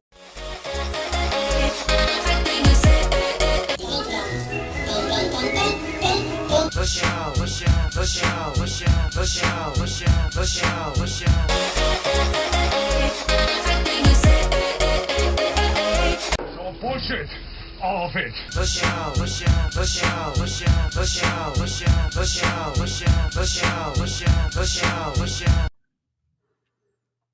All right. You know what that means? It's time for the faux show. We're going to cover some WDW Con here, and this time he has Nat from Nat and the Guy on. And they're going to talk about pink milk at Galaxy's Edge. Because, you know, we care about what happens in that park. Because to them, not going to that park is something they can't even fathom. They have to go to the park, and they don't want to see pink milk because that would ruin their experience at the park. So let's see what this asswipe has to say here. I don't think you can hear that. Hang on. Let me share the tab. All right, here we go. The Edge have some fans. There's few of them, of course, and we can say that objectively because the lines for butterbeer at Universal Studios are real, while the lines for blue and green milk at Disney are not. Described as a watery substance that is flavored like Fruity Pebbles, neither blue nor green milk are oft consumed by guests now that everyone... Let's show a picture of Ray, right? I mean, of Rose, just randomly. ...knows they're an acquired taste. And what do they taste like? Well, watered down Fruity Pebbles. In fact, they're so bad that Disney is scrapping one of the non-dairy vegan milk beverages. How would you even call it that? But the replacement is even worse, ladies and gentlemen. Let me put this up on the screen from WDWN News Today. Green milk is officially gone, and what has it been replaced with? There's the green, there's the blue. What are we going with? What are they giving to you? Ladies and gentlemen, look down there what it says. Pink milk. Oh my gosh, it's pink milk. It must be a breast cancer thing. It must be a feminist thing. That's unacceptable. Creating a theme park that was counterintuitive to real Star Wars, forget about that. I can't accept pink milk. They didn't make Mos Eisley. Who cares? I would have accepted Galaxy's Edge as long as they didn't have pink milk. Pink milk is replacing green milk. Now, usually when you have milk that's the color of pink, you call it strawberry milk. And why would you call it strawberry milk? Well, if you don't know, you're about to know, and I apologize for bringing this to Yeah, strawberries from the Star Wars universe. Got to it. your knowledge, but they're replacing green milk with pink milk. Clearly, somebody in the decision-making process was not given a heads up as to what the term pink milk means and why it would be unappetizing. Folks, if you're reading right now, you're already grossed out, and I apologize, but I'll explain it to you. No, I have no idea what you're talking about at all. You see, milk companies already recognize that pink milk should be called strawberry milk and never pink milk. And they've already realized that you should call No, they call it strawberry milk because that's the flavor. Cherry milk. I mean, if I use strawberry syrup, in fact, I went to IHOP last weekend. We wanted to go to Waffle House, but they were packed. So we went to IHOP and it was dead. And I'm like, this is weird. They're never dead. And guess what they had on the counter? Because I don't like maple syrup. I don't like pecan syrup. I like fruit syrup. Primarily blueberry, but strawberry will work. I mean, did it say pink syrup on there? I've never heard of anyone saying pink anything. It's not smartly naming it that. It's because it's what it is. How are you going to name a Star Wars beverage strawberry milk?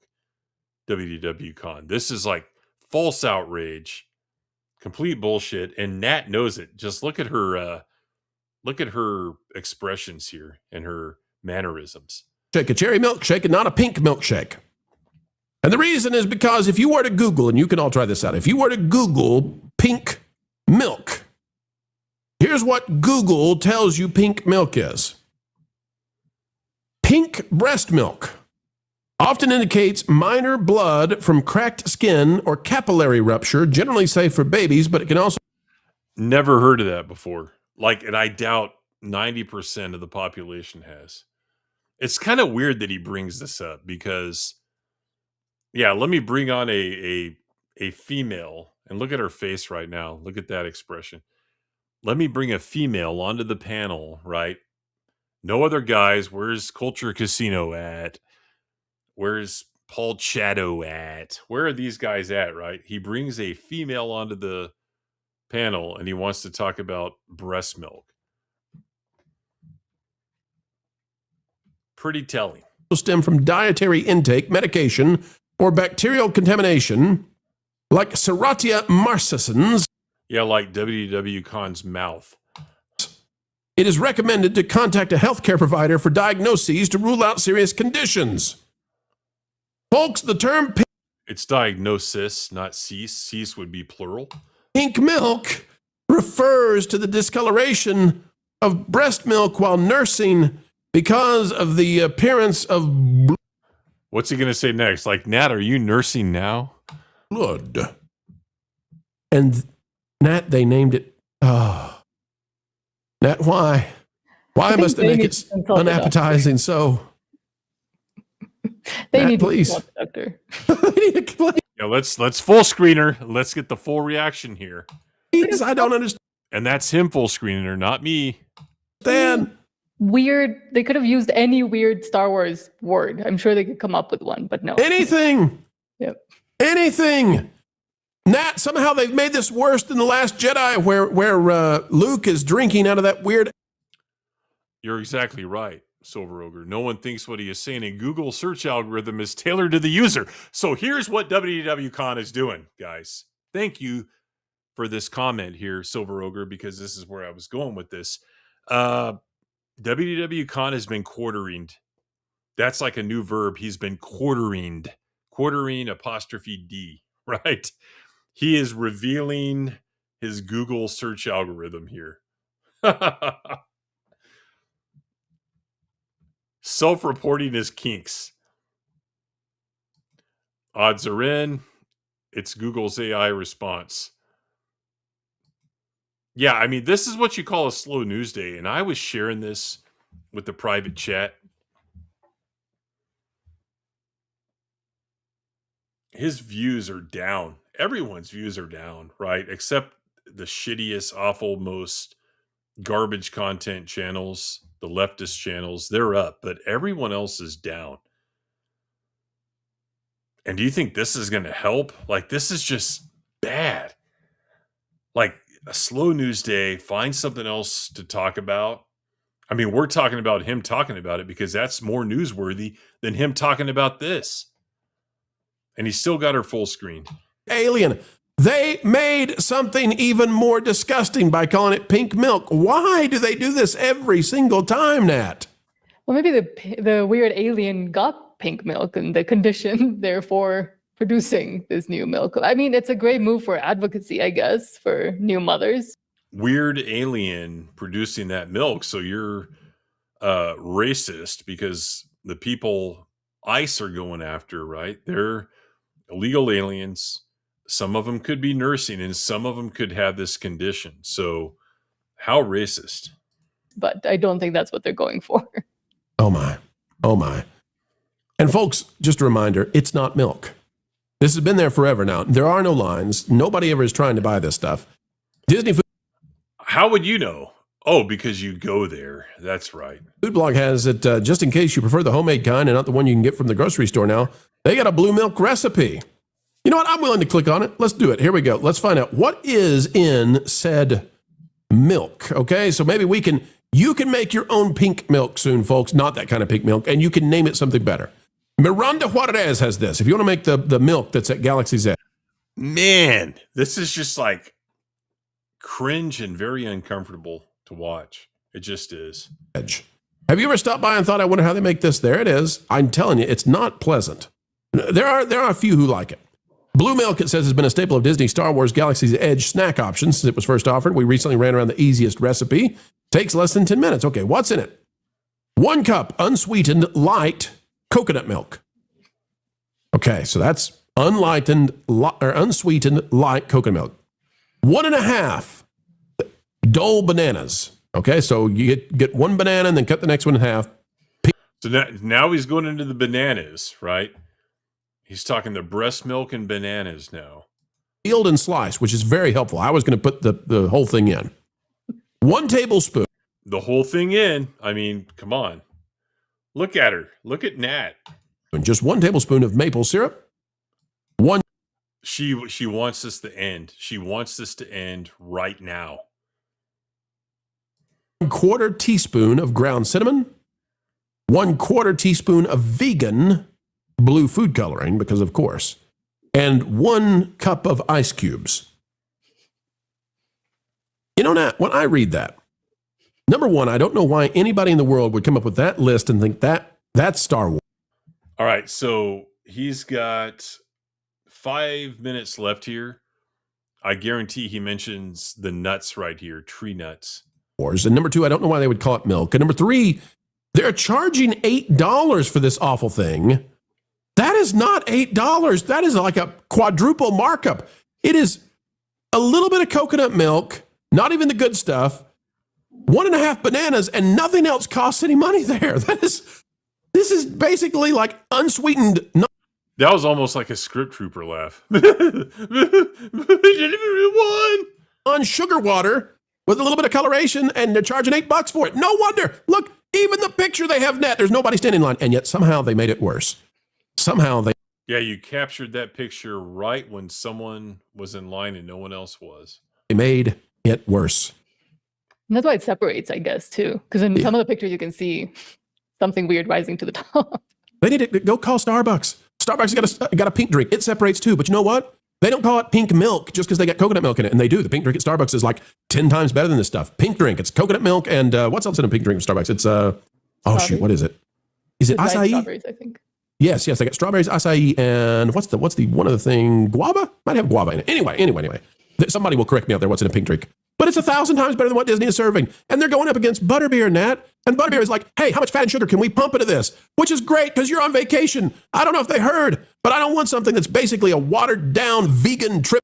Yeah, but this guy's on vacation every week because he's probably one of the season passers going at least every other week to Disney World.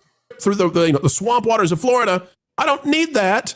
Oh, and it's colored like it has blood in it for $9 on a hot day in Florida. No one thinks of blood when they think of pink. I mean, are we talking Klingon blood from Star Trek VI, The Undiscovered Country? Pepto-Bismol?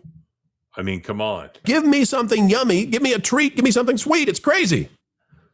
Yeah, so there's more indirect comments there. Give me something sweet. Give me something yummy. It's crazy. To the only female, the only other panelist who happens to be a female who is, I don't know, reasonably attractive. I mean, she needs a nose job, but you know. Have I sold you on this, Nat? Are you going to go buy a pink milk from Star Wars next? No, I mean, I am a fan of pink. You can tell by the set, but no. Not this time, though. I could have made it another color, purple. Could have had it sponsored by Aerosmith. They did a song one time, but I don't think that's going to work for obvious reasons. Ladies and gentlemen, that's where we'll leave it now. But blue, green milk, now pink milk, and none of it appetizing in the least. Hey, Disney, just like with Star Wars, stop putting stuff in that nobody wants and definitely doesn't want to bind together. Yuck. Well, folks, we've come to the end of another video. Oh, no, it's another picture of Rose Tico, because that's always a good outrage farmer, right? Makes sense why Dis Nuggets is a fan. Oh, I believe that. Ruby something. I would not go. You go on this clown's channel, though. What was that red sweet drink young Anakin and his friends enjoyed on Tatooine in the EU? From what books?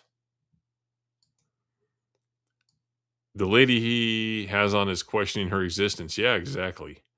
Slow news and slow reporter. Talk about this instead of Mando. Yeah, exactly. Slow news day. I would have gone off camera. Yeah, it's almost like being on one of Tom's streams, right? WDW phony pro Disney shill running to his food coloring. Vegan food coloring. She wishes they would move on. WW Pro Disney. That's a good one. Haven't thought of that one.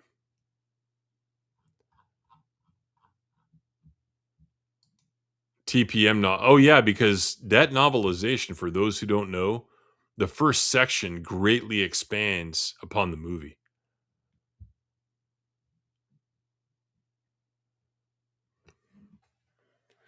No, I'm not a big proponent of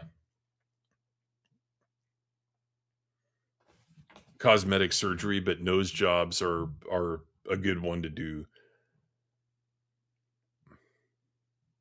On the other side, on Rumble side, does he mention chin and Walt Disney World Pro? That's fantastic, Justin.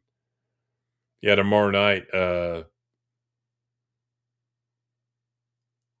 7:00 Central in the United States. Big premiere for Justin.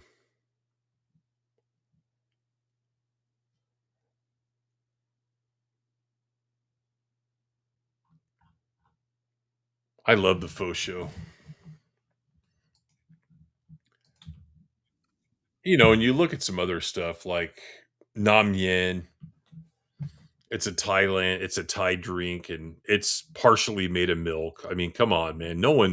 I never heard of that before, right? And I'm the father of multiple children, so I've drunk my fair share of breast milk in my life, and never heard of the term pink milk in terms of an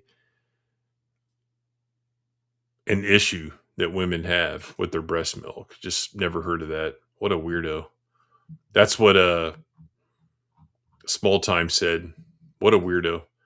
On the other hand, it ruined Jennifer Grey's career. Yeah, that's true. Only get reconstructive, never vanity. Yeah, and all this crap going on now is horrible with like the fat lips and the cheeks, and they all just they look horrible when they do that shit. All right.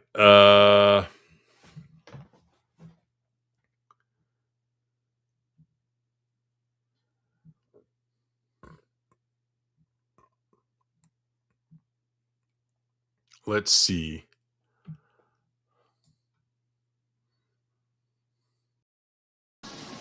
You're a bitch. Let's go ahead and talk about Tony Gilroy. I really wish I could get past the paywall to Reason Magazine, which is a libertarian magazine, but they're really more of like a liberal magazine. I really wish I could get into that because it came out today. But this is from a few weeks ago. This is the Hollywood Reporter interview with Tony Gilroy. And there's some interesting stuff in here.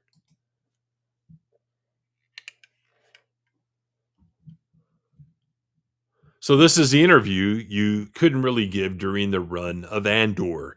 Yeah, we never were overtly misleading, but we were being delicate.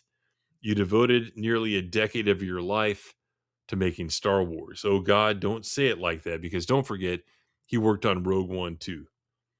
When you finally put in your rearview mirror and started making a movie called Behemoth in real life, as it's done before, eerily mimics numerous story points in Andor. Can you take me through your thought process as you've watched the reporting out of the Twin Cities? Here we go. Buckle in, guys. We're talking about Minnesota, where you have people like the lesbian girl, and you have the dorky guy with the glasses, both of which I'm glad are dead. Adios, you pieces of human garbage, getting killed because of their own stupidity. So here we go. Here's Tony Gilroy's response. Well, on a human citizen level, he doesn't say American citizen because these people hate America. It's just an absolute gothic nightmare. The simplest answer to the strange synchronicity of all this is really on them, the outside forces. We were pretty much doing a story about authoritarianism and fascism, and the Empire is very clearly a great example of that. It's a great place to deal with those issues. And as we've discussed many times before, we had this wide open canvas to deal with it. You really didn't have it wide open because all that was already established in the expanded universe, in the background material. If it wasn't in the narrative, it was in the reference books. Artfully so, and brilliantly so. So you get out your Fascism for Dummies book for the 15 things you do. And we tried to include as many of them as we could in the most artful way possible. How were we supposed to know what this clown car in Washington was going to basically use the same book that we used? So I don't think it's a prescience so much as it is a sad familiarity of fascism and the karaoke menu of things you can do, you go through to do it. You could list them from the show, or you could list them from the newspaper. Yeah, because I remember from Star Wars when the Empire was only going after people who were breaking horrible laws, right? Laws meant to prevent murder, rape, violent crimes by keeping the people who commit them out. And you got to remember, when illegals commit those crimes, they're harder to find, harder to prosecute. So that's why it's key that we get them out of our country. Here's what's really interesting that people don't realize. If you go to the southern border of Mexico, see what they do to the people that are trying to come into their country.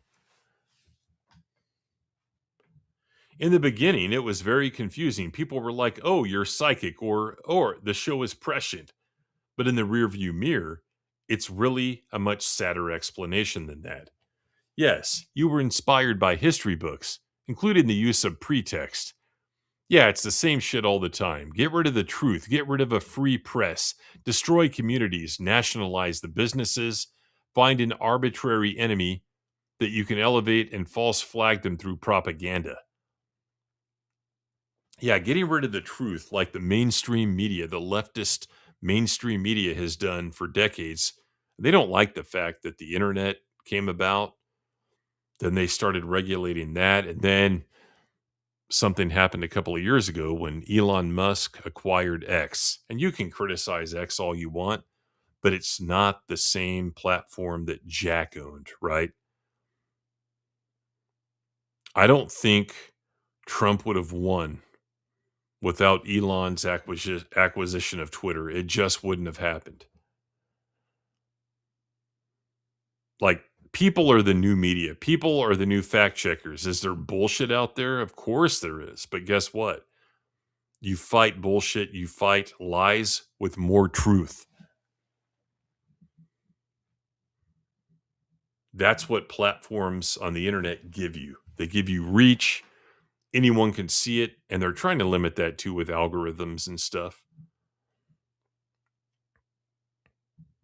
So far, he's full of shit. Flood the zone with as much gack and atrocity as you can so that nobody can pay attention to what just happened, and pray that you have an overwhelming majority of sheep that will follow you. It's just tragically and sadly familiar. It's on them. It's on us. It's not on us. What about COVID, right? What happened with that? You're telling me that you didn't conceal the truth, and pieces of garbage like Anthony Fauci are not fascists? If you want to use the F word, Anthony Fauci is both Fauci and a fascist. He's a real one. In Andor's case, the Empire wanted a Gorman mineral for their superweapon, and so they cultivated pretext for the occupation of Gorman by blaming a local insurgency they empowered through Cyril Karn. The current administration sent ICE and other related agencies to Minnesota to deport undocumented people, but in late January, the DOJ requested the state's voter rolls, among other conditions, in exchange for a reduced presence. Do you consider the immigration crackdown to just be a pretext for larger election-related goals? These people are obsessed with getting illegals to vote. They always have been, because they perform much better when there are no ID checks. What if it's a fake ID, though, too, right? They're obsessed with having illegals here so that they can vote, because who are you going to vote for? The people who won't throw you out. The people who will give you money, taxpayer money, through entitlements. That's all they care about. So they're obsessed with, oh man, any kind of election integrity is fascism, and it's racism, and it's horrible. Ensuring election integrity is one of the cornerstones of a free society.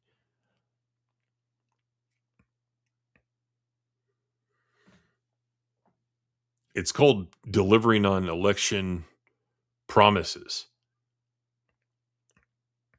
And Trump was criticized for that in his first time in office, for not following up on his commitment to illegal immigration. This time he did.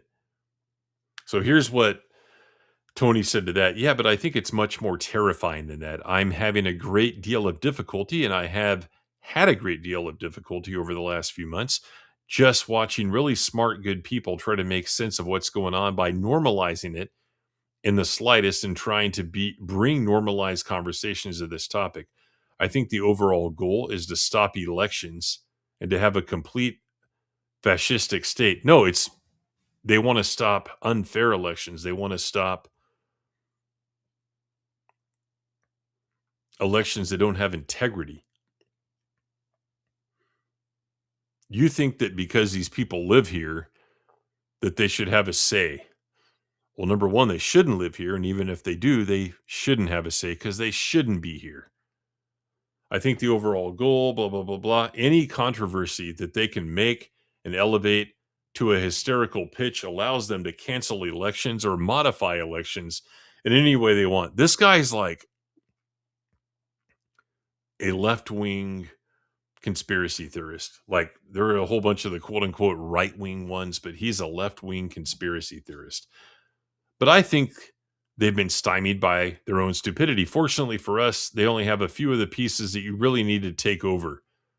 They have an incredible appetite. They have an incredible flood the zone ground game, but they have no narrative ability. They don't really have a Joseph Goebbels or a Mike Deaver in there. They don't have a presentation. They don't have a Lenny Riefenstahl in there. They do not have a way to get their message out in a narrative fashion. They're terrible at that, and they're never going to be good at it. So I don't think they're going to get over. That's all these people care about is like Obama, this great speech guy, right? Style over substance. I can cut a good promo, to use a wrestling term, but maybe I suck in the ring. That was Barack Obama in a nutshell. People want results. And people, I think, ultimately in tough times act like shit. But at the same time, I think, I would hope, at least with Americans, most people want good.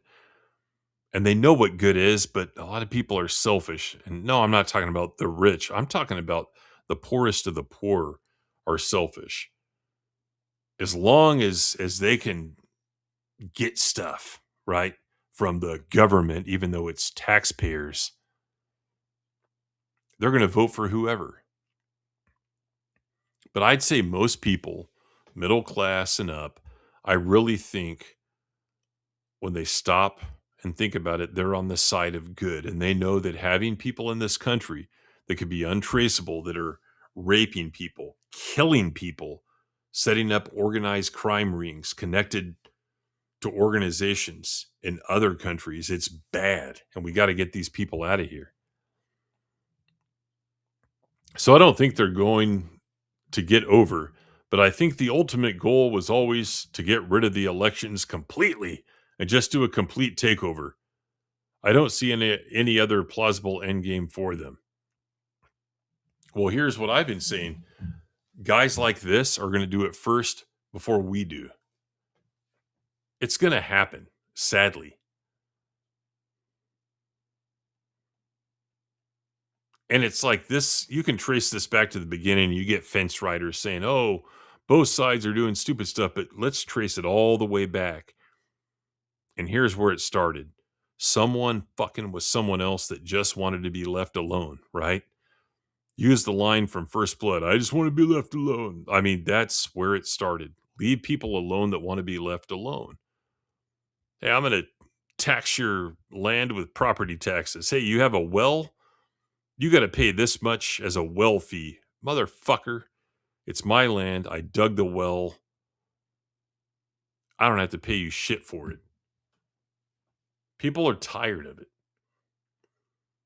Here's the interviewer. It's the same playbook in Venezuela. Drugs and democracy were the pretext for regime change. But the first order of business was oil, not drugs or elections. This is like their playbook. They always love to go to the oil. You go back to Iraq War, 2003, oil, oil, oil, oil. Well, if it's that big of a deal, then why don't you guys allow the pipelines, right? And fracking and all that stuff. If you really think it's about oil, allow that here in North America, and then you wouldn't have to worry about your fascist enemies taking over. So here's what Tony stupidly says. Gorman is Greenland. Gorman is anything. We want the rare earth. He's talking about the rare earth minerals. We want this. It is really just a crude laundry list of moves that they have. And my earlier answer stands for the way it rhymes with the show. So here's the thing.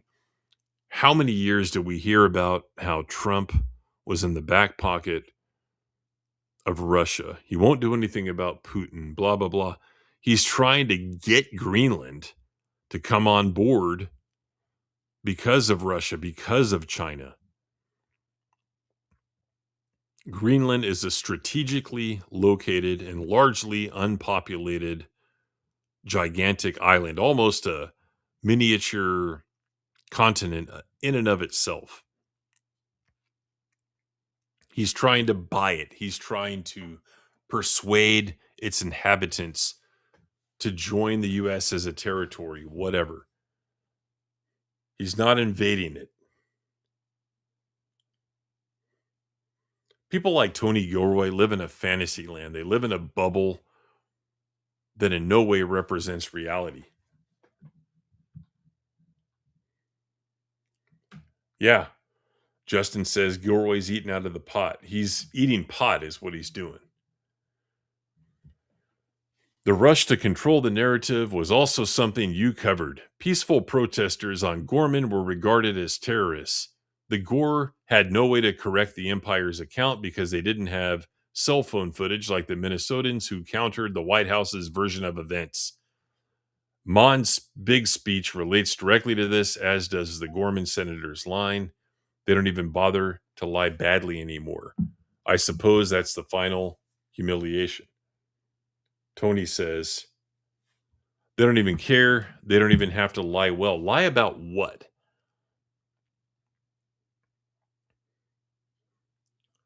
Like, talk about it, guys. Like, lie about what? But even the objective reality that technology provides us is under threat from AI. Perhaps that's a big reason why it's being force-fed to us. It further eliminates truth and fragments our realities even more. Yeah, it's interesting how a lot of these leftists, like this person from Hollywood Reporter conducting the interview, are anti-AI. That's the latest thing for them. They're anti-AI. Whole different conversation. Perhaps Gabriel Knight and I can talk about that. I'm not sure, and perhaps it will be the final fallacy that I'm living under. I completely lost my predictive powers years ago when Trump was elected the first time, and perhaps I'm still missing something fundamental. I used to think that I was really on top of this shit, but I don't think they have had that kind of game. Everyone's wondering, why is Silicon Valley going along with all this? Why hasn't anybody raised their hand? And I think there's a much more terrifying tech Reich that's lurking in the background of all this. That is actually sophisticated. And I don't think the Trump people are in control of any of that. They might be hitchhikers. And they might have opportunistic reasons to be at the same banquet with those people.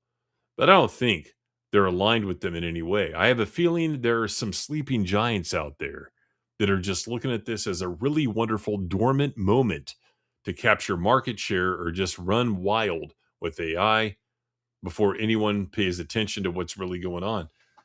He hasn't even brought up like Elon. Elon and Zuckerberg about 3-4 years ago were going back and forth online about AI. Elon is one of the ones that doesn't trust it and thinks it needs to be controlled. Zuckerberg had the opposite view. He thinks AI will just be so benevolent and we should just let it run wild. I don't know if his views have changed since then. But it's like, hey, give credit where credit's due if you really are up on this stuff, Tony. It becomes part of the cascade of failures. Let's lose everything to China. Let's get rid of all our vaccines and get sick. To walk away from the opportunities of climate change, There you go. There's another one. There's one of the other tropes that they always have to use. The climate change scam is the classic one because climate is the big money maker. China is going to make all the money on it now, and we're just letting that go because we have a business president who's on coal. He might as well be out going for a whale oil. It's like, what the fuck? It's really extraordinary how many fundamental things are wrong. That guy doesn't know shit about coal or quote unquote clean energy, guaranteed. The perfect president and the perfect monitoring of AI and the perfect global summit meetings would have gathered like-minded governments together to say, hey, how much trouble are we in? What's going on to happen to the labor force? What's going to happen to society because of AI? But none of those things are going to happen now, and we will suffer for it. Yeah, because we know like the retard that was in office for 4 years before him would have done that. Or his handlers would have done that. Hell no, that wouldn't have happened. I do know the Biden administration had some form of guardrails in place that were quickly rescinded by the Trump administration. That was part of their $500 billion investment in AI data centers. Yeah, I think there were people in the Biden administration who were really struggling to understand it and get their arms around it. See, that's the thing. These people serve at the altar of the state. They don't think anything can exist without the state's involvement. Let Elon hash it out with OpenAI, with Meta, with all of his competitors. They're not all on the same page. So you don't need the government to do that. The only thing the government should do, if there's a legitimate threat here, is make some laws around it. To say, hey, AI can't go to level 3 unless it's self-contained, meaning, you know, if you look at Avengers, it's Age of Ultron, it's not going to be connected to outside systems. And they've done that before, and scary shit's happened where the AI has created its own language that no one understands. But to sit there and try and guide it, that's fascism. That's statism. That's exactly what he was talking about earlier in the interview. Make it make sense. These people only like government doing something when it's something that they agree with or they think they like. They're hypocrites.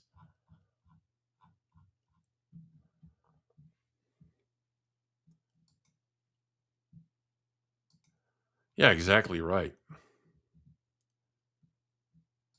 Yeah, it's, you know, we said it from the beginning, going back to 2022. It's nothing but leftist propaganda. Climate change was fortunately hijacked. It is a scam. Complete. And no one can prove it. Not only that, but nanotechnology is being developed. No one's talking about nanotechnology. Everyone's on AI. These nanites are going to be able to repair, scrub the atmosphere within a day or a couple of hours when they release them. Get rid of CO2 levels, clean the air, and that'll happen way before we get close to permanently ruining Earth. Like, how arrogant are we to think that we can have that big of an effect on nature, on Earth? It's bullshit.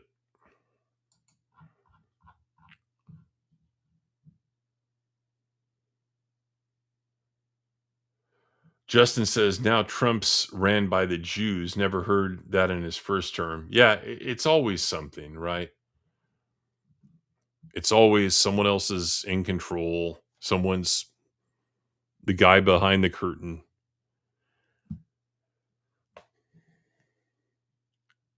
Any video of Renee Good and Alex Pretty's shootings in Minnesota had numerous "is this real" comments underneath them. It's chilling that we're already questioning everything we see. It's a terrifying, mysterious future that's approaching. Yeah, so it's fucking crazy to read this shit. And these asswipes are just completely ignoring stuff like Waco, right? Were the people there with Koresh the greatest people in the world? Was he? No, obviously not. But to burn the fucking place to the ground and murder that many people, state sanctioned murder, versus a temporary surge in a certain federal agency that are taking people out of the country that shouldn't be here, violent people that have been proven to have committed crimes, and then other people getting in the way and getting killed in the process. You're going to equate that? Like Tony Gilroy and this asswipe, who we're going to look into in a minute, that's conducting the interview, are complete fucking frauds. To not acknowledge stuff from the past. They're nothing but political hacks. Unread, uninformed, or if they are informed, they're being dishonest. Either way, unacceptable. They're either idiots or they're assholes. Pick one of them. This is a sidebar, but all the guilds are starting their labor conversations now, and I wish I could say that the guilds have a really good handle on AI after all the research they've been doing. We'll probably never find out about the Cassian Luthen and Clea types who are working behind the scenes to protect democracy. But among the Democratic politicians, do you see enough Mon Mothmas and Bail Organas rising to the occasion? Yeah. We see, the Trumps. We see the J.D. Vances. We see the Sarah Huckabee Sanders. Those are those people wanting to protect election integrity, wanting to protect American values. We don't want to wind up like Europe. I mean, that's what these people like this, like Tony in the interviewer, want us to wind up like London, right? Invaded by pieces of garbage from the other side of the world. To be an effective leader, you have to have both skill sets. You have to be a problem solver who's curious, empathetic, progressive, involved, and sophisticated, right? Just like Obama. He was so sophisticated. What a sophisticated black man. That includes a pretty wide ideological spectrum from center left, and center right. I respond to people that are empathetic technocrats in a way. I really like proper problem solving, and I don't really like doctrinaire ideological answers. That's all you've been given in this entire fucking interview, you crackhead fraud. Beyond all that, I yearn for storytellers, and I yearn for people that communicate. I'm always frustrated by politicians that I really like when they can't get their messages out. The Biden White House had a great story to tell. Yeah, like we have a retard in the Oval Office that can't even ride a bike and falls over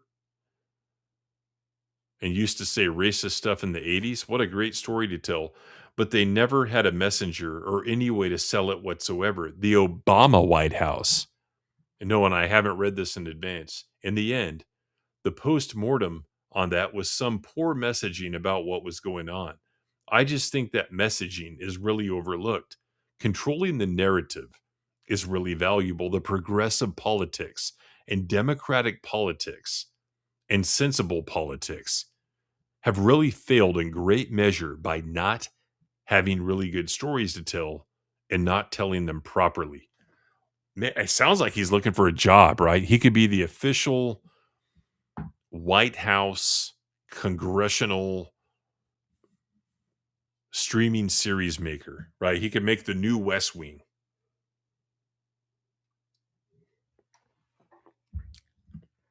Yeah, there are plenty of Democratic leaders who are not meeting the moment. And that's lowercase Democratic, right?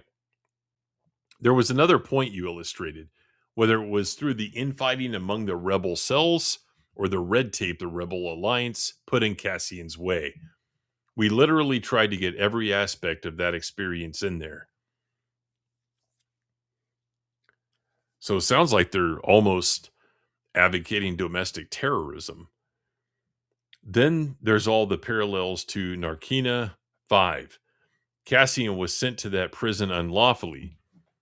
And there have been numerous stories about people who've been wrongfully detained in ICE detention centers.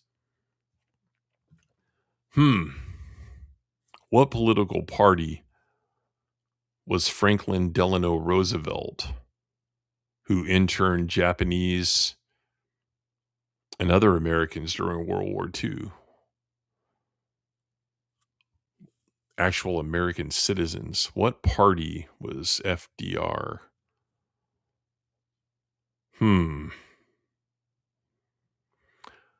I know you've answered the prescience question at length already, but I just wanted the readers to be reminded of all the items you accounted for in the show.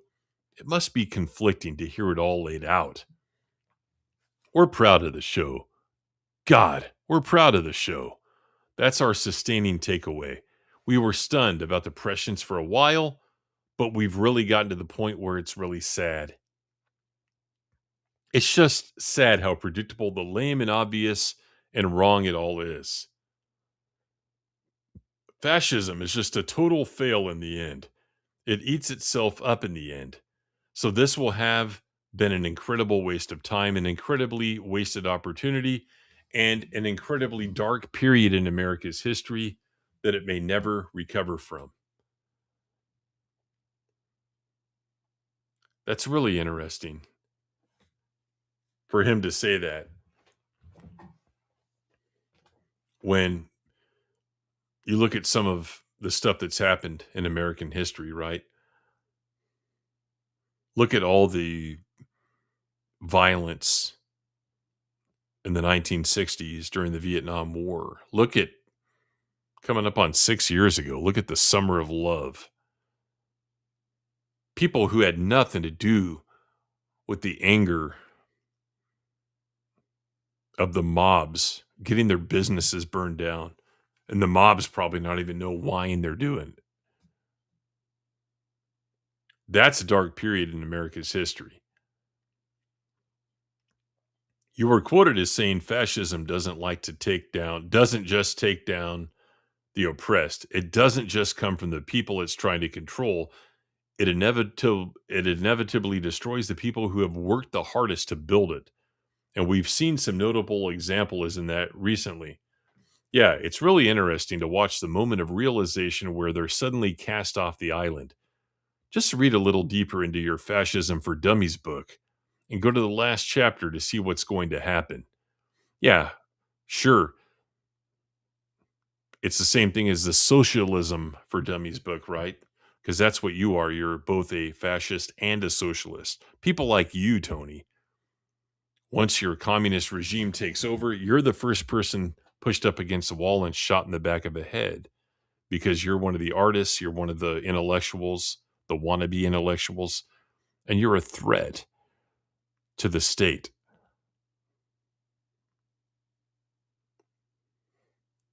You're so ignorant and unaware, Tony Gilroy, of all this shit. You said not too long ago you couldn't use the word fascism and genocide during early promotion of the show, and I do understand where the studio is coming from in not wanting the promotion of a show to be overshadowed by outrage media. James Gunn referred to Superman as an immigrant, and conservative media pounced on it to no end. Did you have a hard time talking around the show you made? We didn't. Diego Luna and I had some early super long lead press, and we tiptoed out. We were like, oh my God, this is really electric. So we stepped back. We had a bunch of people that we were going to put on the road to sell the show. The actors have a broad spectrum of political ideas. Yeah, right. And we didn't want anybody to perjure themselves or violate their conscience. So we came up with a legit historical model, and it's a version of what I'm telling you now. We studied history to make the show, and we based it on historical models. We don't have a crystal ball. There's comps for everything that we did all through history.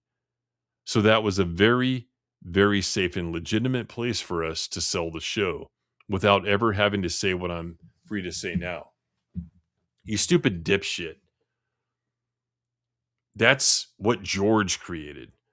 Star Wars, real Star Wars, has a timeless message, right? Anti-tyranny. It wasn't in 1977 when Jimmy Carter was in office, right? It wasn't a statement against him because that's the party George votes for. That doesn't make any sense at all. This guy's acting like he's brilliant for using history to mask the fact that he was making commentary on current events. Completely full of shit. Kathleen Kennedy has left the Lucasfilm building. Yeah, they finally got past the barricade to her office, right? You've stated many times that Andor's success wouldn't have been possible without her backing your play economically and creatively. The obvious takeaway here is that there's an appetite for Star Wars to be bold. But based on Kathy's exit interview with Deadline, the studio seems hesitant to take on riskier projects she championed, including one from your friend Steven Soderbergh. And another, that's the cunt for Ben Solo guy, right? And another one from your Andor writer Beau Willimon and James Mangold. Will you be disappointed if Andor doesn't yield more mature stories and is forever the outlier in the Star Wars catalog? Disappointed would be too strong a word. What would I feel? I don't know. I'm not an investor. I don't have the responsibility. I don't have that portfolio on my desk. I don't know how I would behave if it was my ass on the line and there's X amount of money.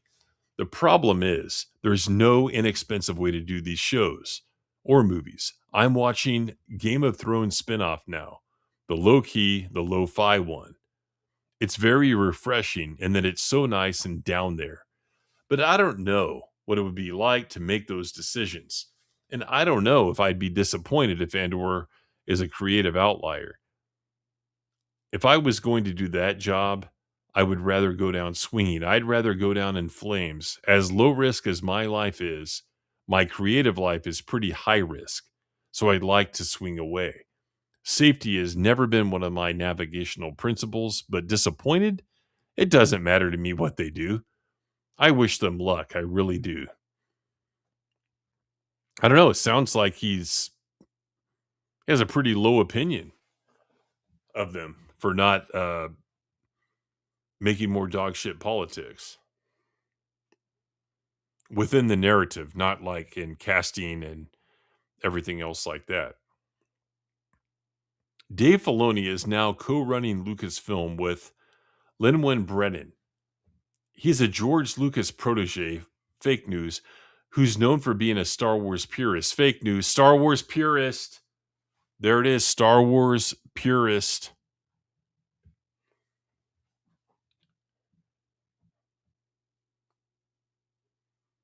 Amazing. I asked him a few years ago what he thought of Andor, and he had nothing but praise for your work. Adjectives like brilliant, fantastic, and great were used. However, The Wrap recently reported that he wasn't a fan of Andor, something Lucasfilm immediately denied. Did you ever sense any creative or philosophical disagreement from Filoni?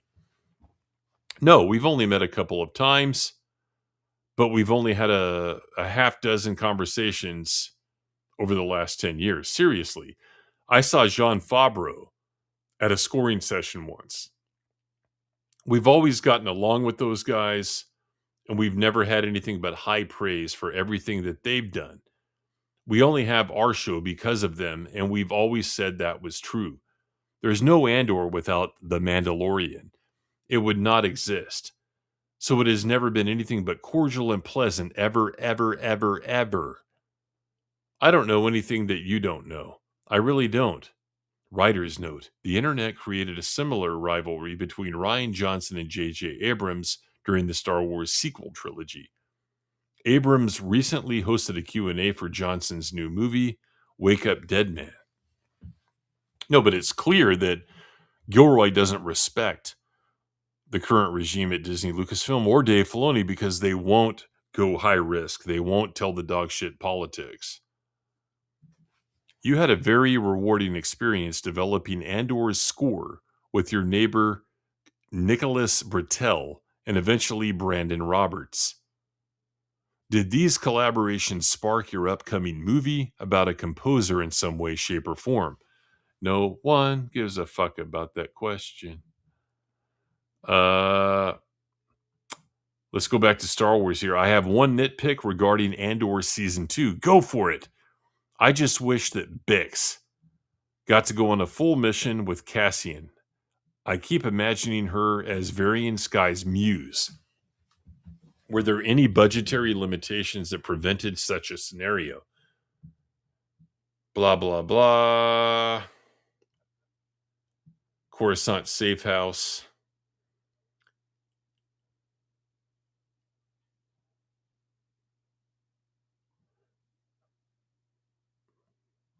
Yeah, so that's pretty much it. Just, I need to get to that Reason article, guys.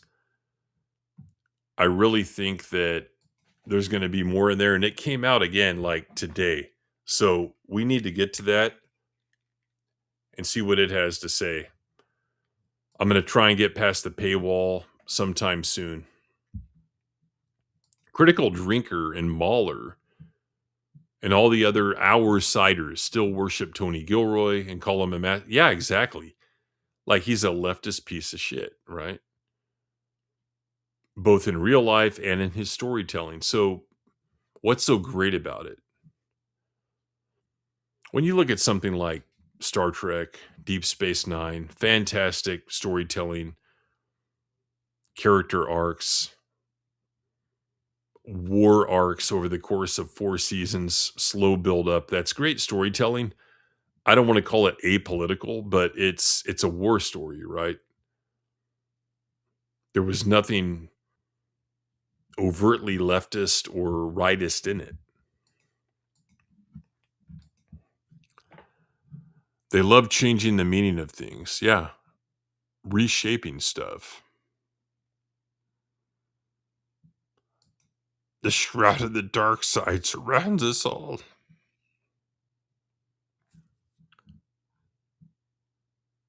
Green is the new red.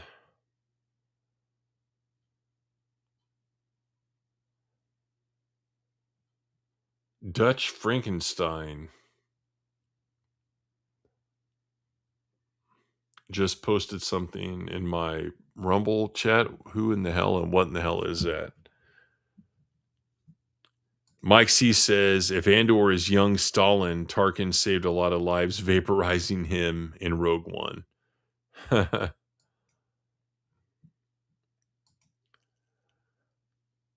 Yeah, people say that. And the Viet Cong was just one of many in a list, including Patriots in America, too. So it's people fighting a larger force. But you get idiots like Mesa Windu out there saying, oh, yeah, they're the Viet Cong. The rebels were the Viet Cong. It's bullshit. All right. Been going 2 hours and 45 minutes. We're going to get close to wrapping up here. This is going to be a good one. Here we go.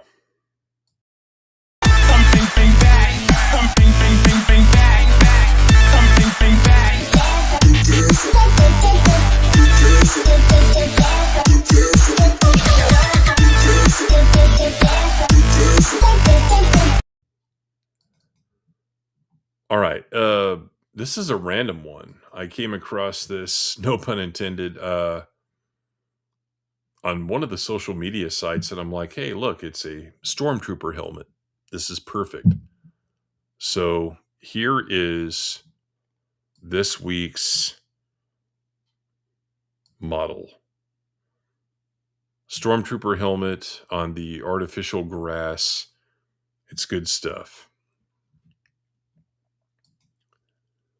George Lucas Star Wars is so perfect because its themes are timeless. Exactly. They can't see the forest for the trees. Exactly.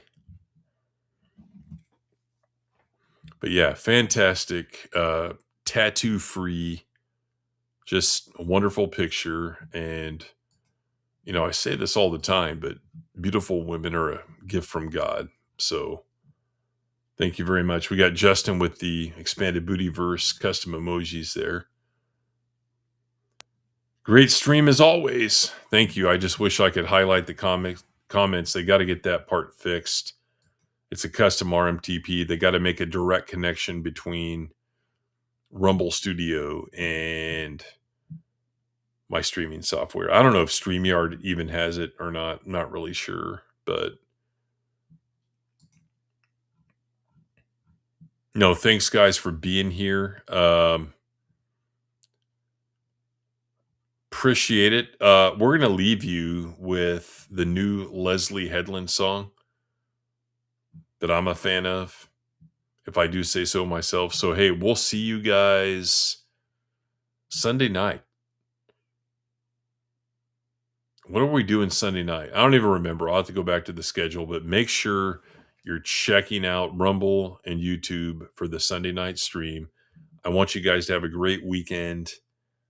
It's Thursday night, but it's a 4-day weekend for me, so I'm going to enjoy that. We'll see you guys soon. Thank you.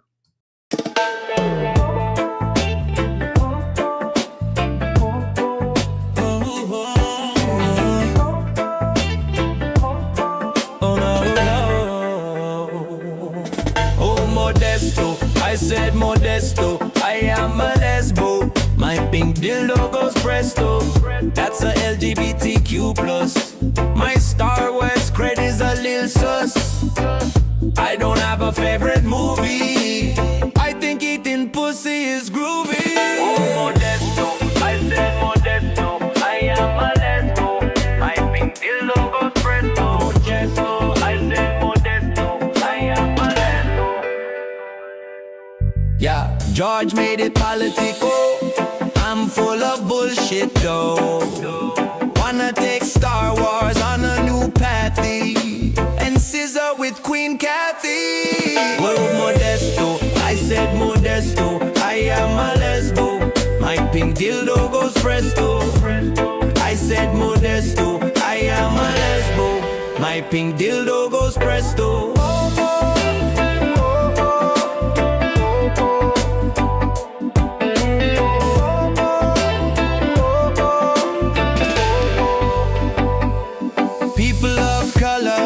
Just a number, get on my show. Your lightsabers glow. Gonna ruin Star Wars by writing shit and casting dumb hoes. So Modesto, I said Modesto, I am a lesbo. My pink dildo goes presto.